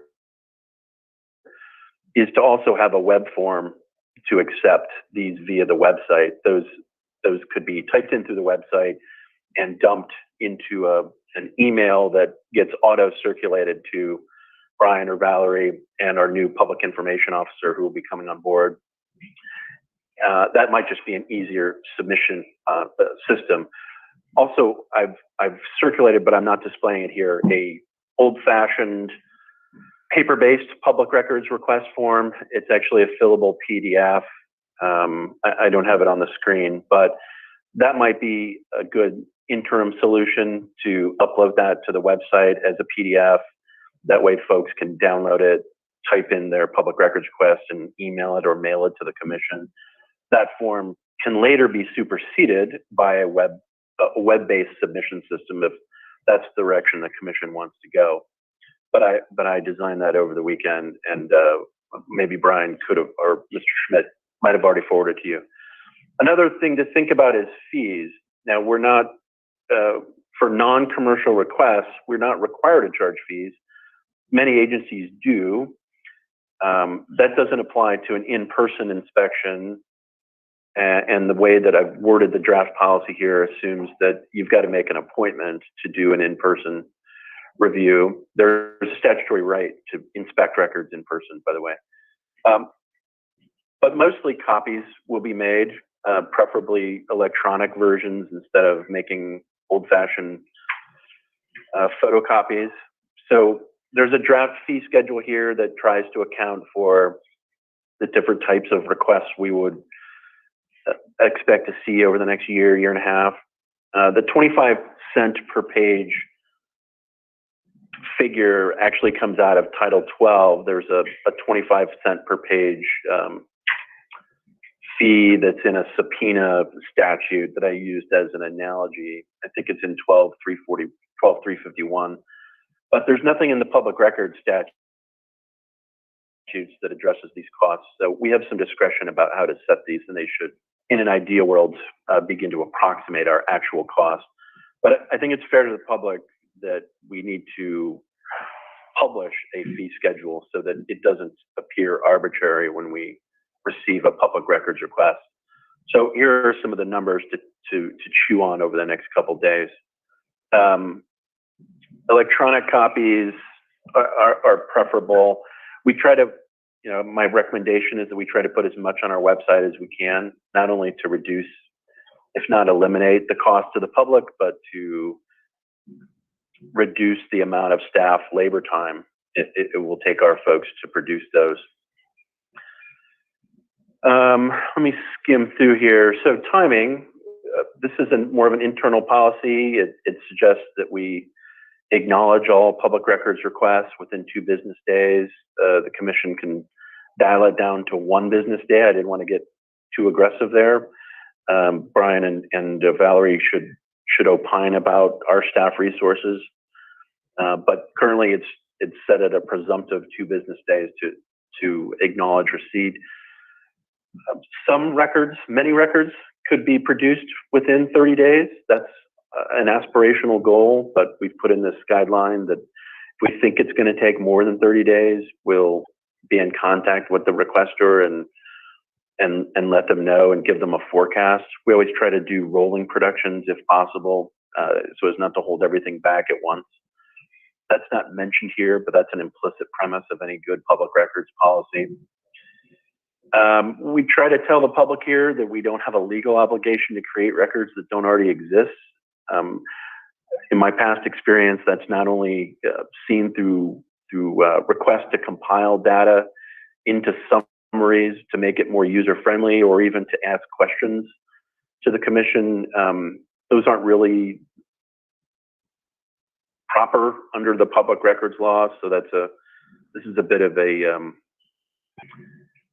forecast to the public that we're really only legally obligated to provide public records, not to create them. And then there'll be legal reviews that have to be done every now and then, and potential reasons to withhold documents based on recognized privileges. Now, another part of public records production is public records retention. I didn't find that the previous IRC had a custom retention schedule on file with the State Library, Archives, and Public Records. We might want to do that. This essentially copies the template that normally would be found from the State Library and Archives when an agency or a government proposes a custom retention schedule. This is a little bit like what the cover page would look like. There's a lot of legal boilerplate in here. And then comes the retention schedule itself. Different records receive different retention periods based on the nature of that record. So we'll work with Director Schmidt and Valerie over the next couple of days to see what other categories of information is the commission likely to possess, and what is an appropriate retention period to keep those records. I've just put maps in here as permanent. It's, I'm usually against automatically defaulting to permanent retention, but this is for the purpose of discussion. I don't know if a non-permanent but long period of time could be submitted, and maybe that's a discussion that we need to have with library and archives and public records. This portion here doesn't really belong about emails and text messages. It doesn't. I don't typically see that in a retention schedule, but it is a policy decision for the commission to debate. In my experience, governments have the discretion to decide what parameters they will set for their email systems, especially. I don't know if that can be automatically applied to text messages. That might be more of a policy that is set by the government body, but implemented by individual commissioners and staff members themselves. But let me just confine the discussion to emails for a moment. There's no set retention period for emails as a method of communication. What you're supposed to do upon receiving an email is determine which of the above categories that email falls into, and then archive and retain that email according to that that retention schedule. So if it's a personnel related email, you'd move that into your personnel records folder that you've hypothetically created in your own email system, or a central repository that the commission is creating, and that folder would have the appropriate retention period set for it. Here I've just picked 2 years, and that's the way that particular email would get stored. But it is not uncommon for government email systems to have an auto archiving function. I've always been told no email is truly deleted. So I shy away from auto delete as a phrase, and I'm going to use the term auto archive. But after a certain period of days, those emails would presumptively disappear from one's inbox and be auto archived after a period of time. I'm used to a 180-day period from my previous government experience. That the agency I worked with, Secretary of State, was had under its jurisdiction the state library, archives, and public records. So it felt like an explicit or at least implicitly approved time period, but that's a policy decision for the commission to reach in having some future discussions with state library archives, maybe with your IT director, but that's something that we should reach a decision on and not leave it to chance.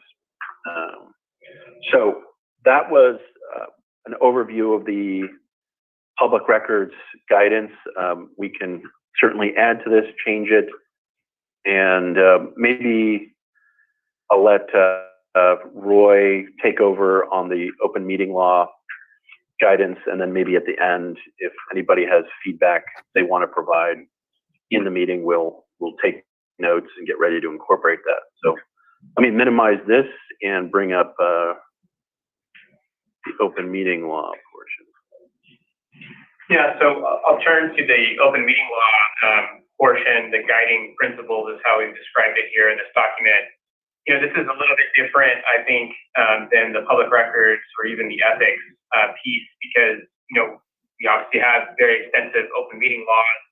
So rather than just, you know, reiterate or regurgitate the existing law and our own guiding principles, I tried to distill them into sort of broader points, really in demonstration of the Commission's commitment to following open meeting laws and commitment to transparency and openness, as the Commission has demonstrated in its comments during its meeting.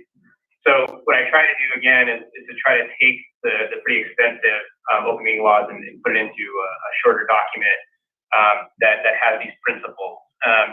So as you can see, you know, it's 10 bullet points here. We, you know, start with a commitment to openness and public access to the process. We then discuss sort of the training that the commissioners have received at this point on open meeting laws, the third bullet point here is talking about, communications outside of meetings, and what principles the commissioners would use during that. Of course, in particular, we talk about polling other members and other issues that could be created by, open meeting law issues that may be created by doing that. Responding to complaints, sort of another obvious point that, when there's an open meeting law complaint, we will respond promptly to that as the commission has done to date. The next piece here is on the agenda, again, providing agendas to provide the information and the appropriate notice to the public about what the commission will be discussing. We then talk about the clarity at meetings. Again, talking about providing clarification on the deliberations decisions of the commission to the public. And then, number 7, calls to the public. We note that calls to the public are optional under the open meeting laws. Of course, we have striven to include them in the agendas and will continue to do that. We then address the public and social events. Again, providing the appropriate notice of the public events and identifying the nature of those events. Then we, of course, make a commitment to the public distribution of minutes. And then lastly, we talk about the necessity of executive session, but of course, being able to structure the agenda so that executive session is minimized, again, promoting sort of the commitment to transparency. So, as I mentioned, this is, again, sort of an aspirational document. They're guiding principles, but again, designed to sort of demonstrate to the public that the commission takes open meeting laws seriously and is making those kinds of commitments. So, are there any questions about the open meeting law piece? And again, this is all subject to your comments, over the week. If there's something in particular that you think we should reiterate, we can discuss that and add it. Okay. Well, then I'll turn to the last piece, which is the conflicts of interest and ethics. So we have discussed, and I think Brett, a couple of meetings back, circulated copies of the current, in addition to the Corporation Commission's ethics rules. And so we've noted in a prior meeting that there's some differences in the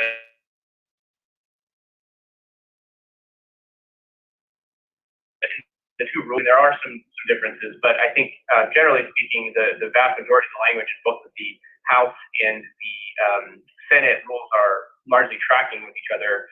And if you don't have them in front of you, then I can actually share my screen. So why don't I do that?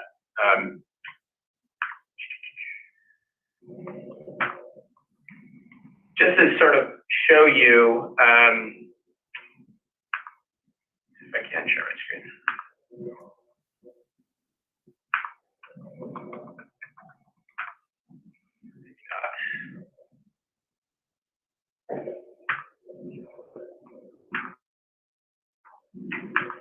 There it is. Okay.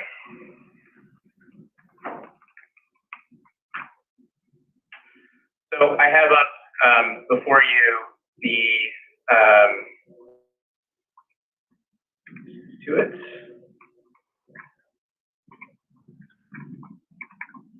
Corporation Commission. Okay. These are the House rules. And so, as you can see, some of this language is, not necessary or applicable to us when talking about House membership and caucus behavior in annual sessions. But I'll turn to the Code of Ethics, which is Rule 33. So you can see this first section is primarily about what I would sort of call anti-bribery language, as well as a reiteration of the commitment to not disclose confidential information or disclose any information that's gained during the performance of your duties for personal financial benefit. It also then discuss, avoiding any particular contracts. In this case, any contracts with the commission itself. Again, appearing for a fee on behalf of another entity before the commission itself. Many things that are unlikely, but again, are in a reiteration of commitments that you would make under the ethics rules. And then rules then turn to the actual personal financial interest, which is really more conflicts of interest language.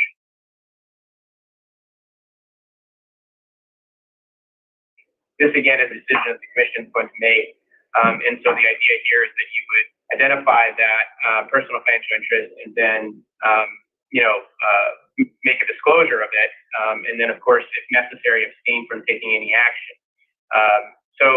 Essentially, here is the sort of procedure that you would use to disclose and then avoid any particular conflicts of interest.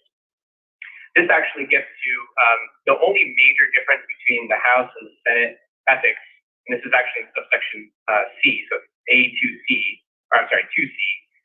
where under the House rules, you would have to actually file a formal written statement that announces the nature of your personal financial interest, and then disclose that, as opposed to the Senate rules where you just, again, decline to participate given a personal financial interest. And that's really the end of the rule. So the ethics rules are fairly truncated here, but I think one of the things that we sort of want some guidance on is, again, whether we want to just adopt either the House rules or the Senate rules, or if we want to create something that's entirely different. Again, I think, the House and Senate rules also largely track what the Corporation Commission uses.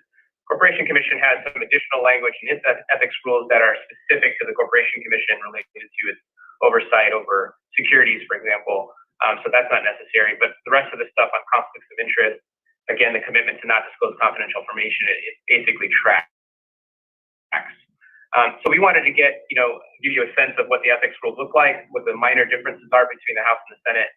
But either way, our choice here is to adopt one of these versions, or perhaps, take from them and then add whatever we think is necessary. So are there any questions about the ethics rules? This is Commissioner Lerner. Can you send Commissioner us York. that? Yeah, we'll resend the copies of the rules to you after the meeting. This is Commissioner York. I would suggest we adopt either the Senate or the House's rules, since they've already been vetted, and move forward.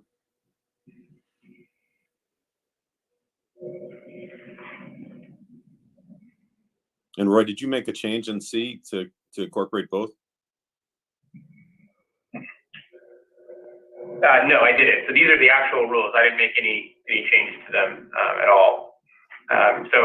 Again, the only major difference, if we're going to adopt one or the other between the House and the Senate, is that the House rules require that written statement of a conflict of interest under this subsection. That's actually really the only difference between the two, other than obviously different references to the House and the Senate, and the Speaker, et cetera.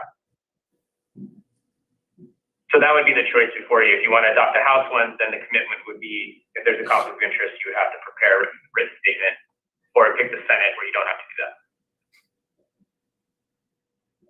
So why don't we adopt the House ones? They're more onerous. I like that approach. The more conservative, the one that holds us to the highest standards. I agree. Well, given that instruction, I'll convert this, obviously change the references to something that is usable for the commission, and then present it next week along with the other final versions after we receive the comments during the week of open meeting laws and public records.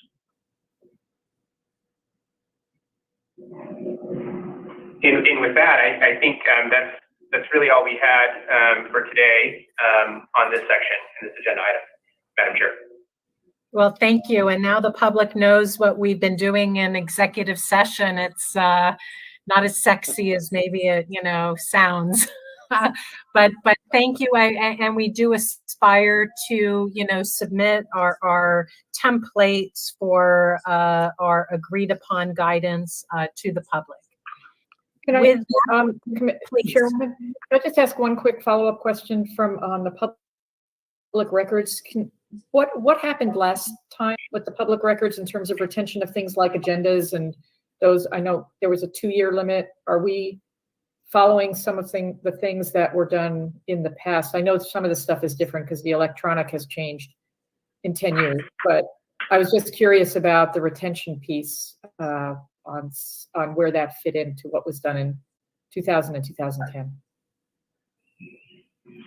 Commissioner Lerner, because there's no custom retention schedule created by the last IRC that's available on the Library and Public Archives website, I don't know what it was. And one of my aspirational goals this week was to get with Director Schmidt to see, to the extent we received a handover of information from the prior commission, would there be something in there about public records policy that I could steal and take credit for, or at least have situational awareness about what our predecessors did. And it was logistically difficult given the 3-day holiday weekend, but now that we're back in the saddle, I'll give him a call and see if there's something we can incorporate from the past commission to make sure we're consistent. Thank you.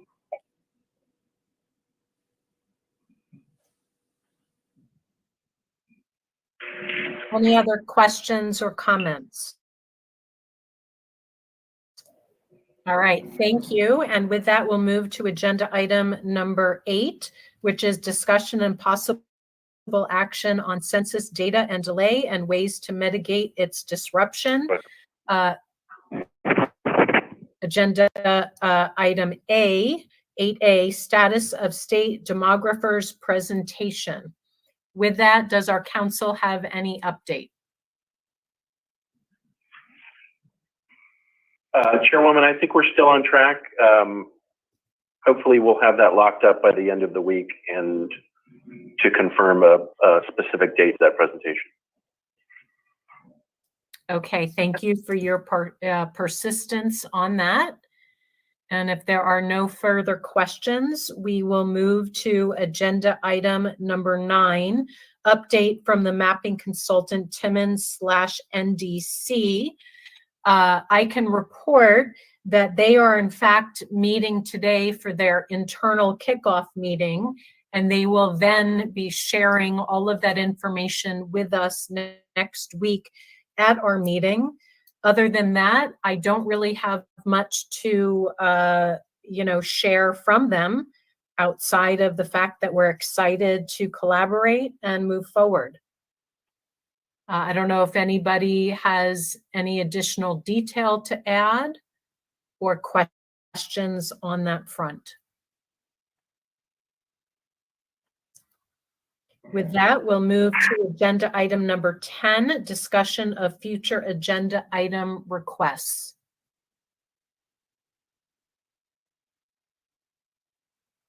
Anything from my fellow commissioners that is not outside of the normal course of business that we've been discussing throughout the meeting? Chairwoman, I would like to ask if we could maybe schedule some time to talk about how we want to run our public hearings as an agenda item, and perhaps if our mapping consultant is present at that time, it would be helpful for their input as well on what are some good ways that we can be thinking about, maybe looking at how some other states have been doing their hearings. If they've already been up and running, we could maybe take some lessons from them as well. So I would like to maybe have us have some discussion about that. And in the future, maybe add in something about, for our mapping consultants, to talk a little bit about the mapping piece when people are submitting maps. I think we've got some time for that, but we'll want to get some input from them on how do we judge what we do with the maps that are submitted, because we'll get so many. But that one piece, I think we have some time on, but the public meetings piece, I'd really like to have us talk a little bit more about how we define those meetings.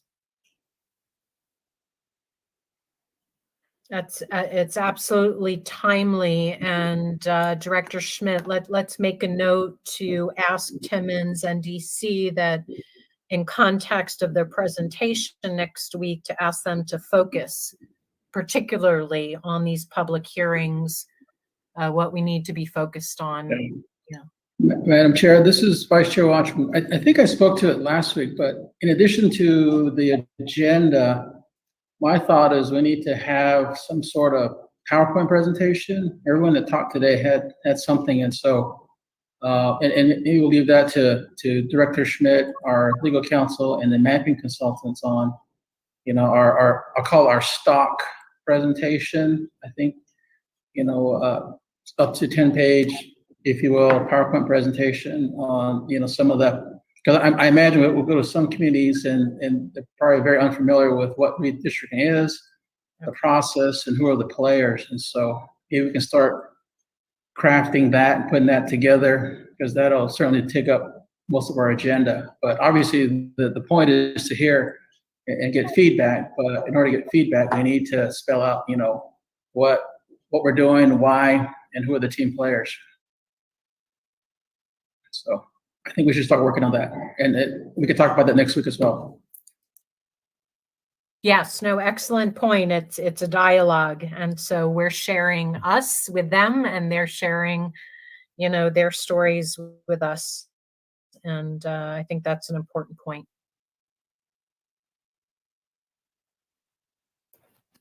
Chairwoman, I have a question for you pertaining to this. Last time, the question was raised about having special presentations to the commission. Can we fold those into our overall discussion about public hearings, or is it appropriate to discuss when is it appropriate to have that discussion? Yeah, you know what? I'd say right now, because you're right. We need a follow up to that conversation.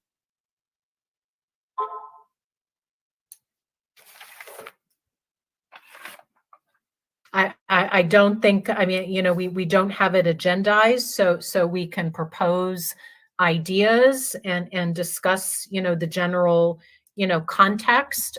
We had opened up the idea of inviting our, state minority majority leaders to come speak to us about their ideas. It's something that we could take advantage of, learning from them, not only now, but down the road. They have a vested interest. I think it's helpful for us to be thinking through criteria or things that we explicitly want to be asking of them. And so I think we should absolutely put that on our agenda to solidify that. And if there are other leaders, I would say, that we would like to extend a formal invitation to. So, Chairwoman, I think this, from my perspective, I've been thinking more about this, and I'm concerned about sort of we open up and then where do we end in terms of having special presentations? I have a bit of a concern as I've thought more about it, about having them come separate from our public hearing process.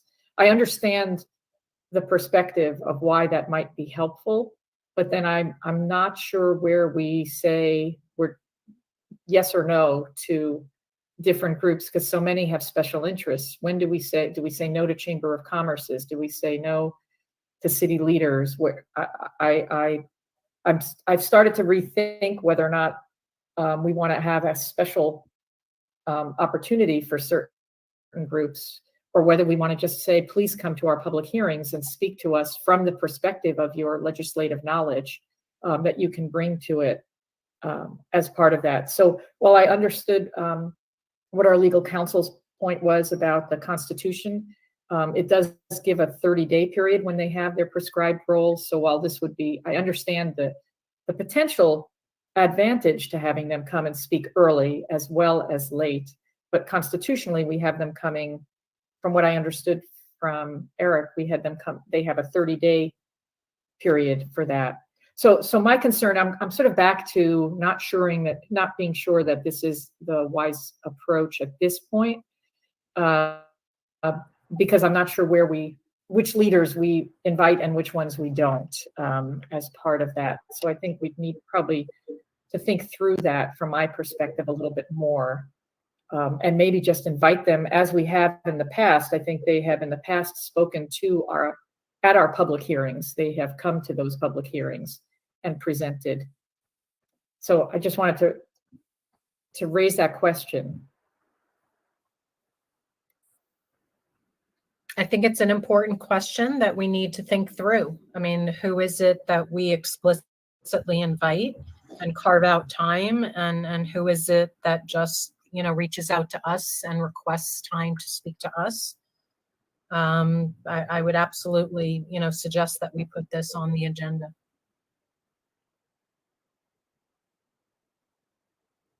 This is Commissioner Meal. I share the hesitancy of Commissioner Lerner on inviting sort of special guests in to speak. I know the House and Senate majority and minority parties will have a formal role to comment once we have draft maps. And I think that's an important process and something we'll need to be looking at. But other than that, if we do a really significant public process throughout the state, between that and the ability of people to write in and put comments to us in writing on a day-to-day basis, I think we may have enough opportunity for anyone who wants to speak to us to communicate.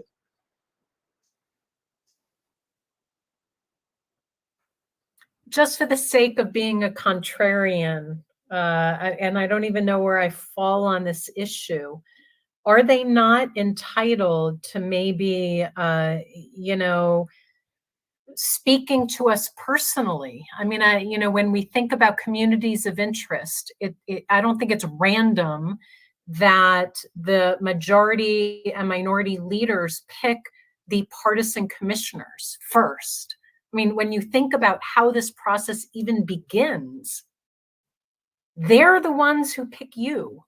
And so what does that mean? And with that, given that there must be some meaning to that, I can't help but say that I'm curious about what's on their mind. And I've been sensitive, to be honest, to not have any conversations, to live in a silo. So we have these public organic meetings. Just on a personal level, I have to say part of me is curious about what they have to say. I guess I could reach out to them, per council's guidance about what's appropriate, but I don't know. They're the ones who started the process. And if they're not integral to the process, why is it that our Constitution asks those leaders to begin the process? Well, Madam Chair, I think the whole independent commission was started by a ballot measure. And so it was a consortium of folks that put this task together, and that's what we're living up to. And so for me at this point, I think I agree with my two commissioners, Commissioner Meal and Lerner, that maybe we should hold off on inviting them, because as we look into this, we're going to have many, many special guests. And so when does it end? And so the whole point for public hearings and public meetings is it's an invitation to everybody, including our legislative leaders.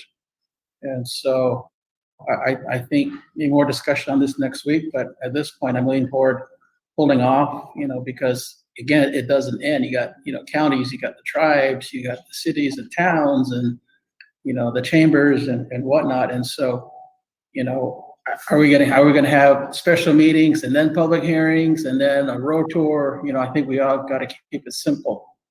And so, but we're guided by the Arizona Constitution as amended, which puts this whole process in place. So, so thank you. Your thoughts that I have. Well, it sounds like we definitely need to add this to our agenda, because it's initiating, I think a robust, important conversation. Any other agenda items that have not been touched upon through the meeting so far? And we have until Thursday late afternoon again. If my fellow commissioners have additional items that they'd like to suggest that we add, the agendas are typically not posted until late afternoon on Thursday. Okay, with that, we will move to agenda item number 11, discussion and possible action on the scheduling of future meetings. I have us down for the next few weeks at 8 a.m. on Tuesdays. If there are any conflicts or anything that anybody wants to bring to our attention, please let us know.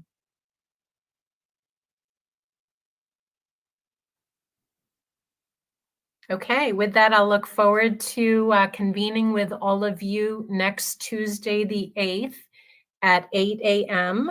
And with that, we will move to agenda item number 12, announcements, next meeting date, which is June 8th at 8 a.m. Agenda item number 13, closing of public comments. Please note, members of the commission may not discuss items that are not specifically identified on the agenda. Therefore, pursuant to ARS 38-431.01H, action taken as a result of public comment will be limited to directing staff to study the matter, responding to any criticism, or scheduling the matter for further consideration and decision at a later date. And with that, we'll move to agenda item number 14, which is adjournment. I will entertain a motion to adjourn. So moved. This is Vice Chair Watchman. Do I have a second?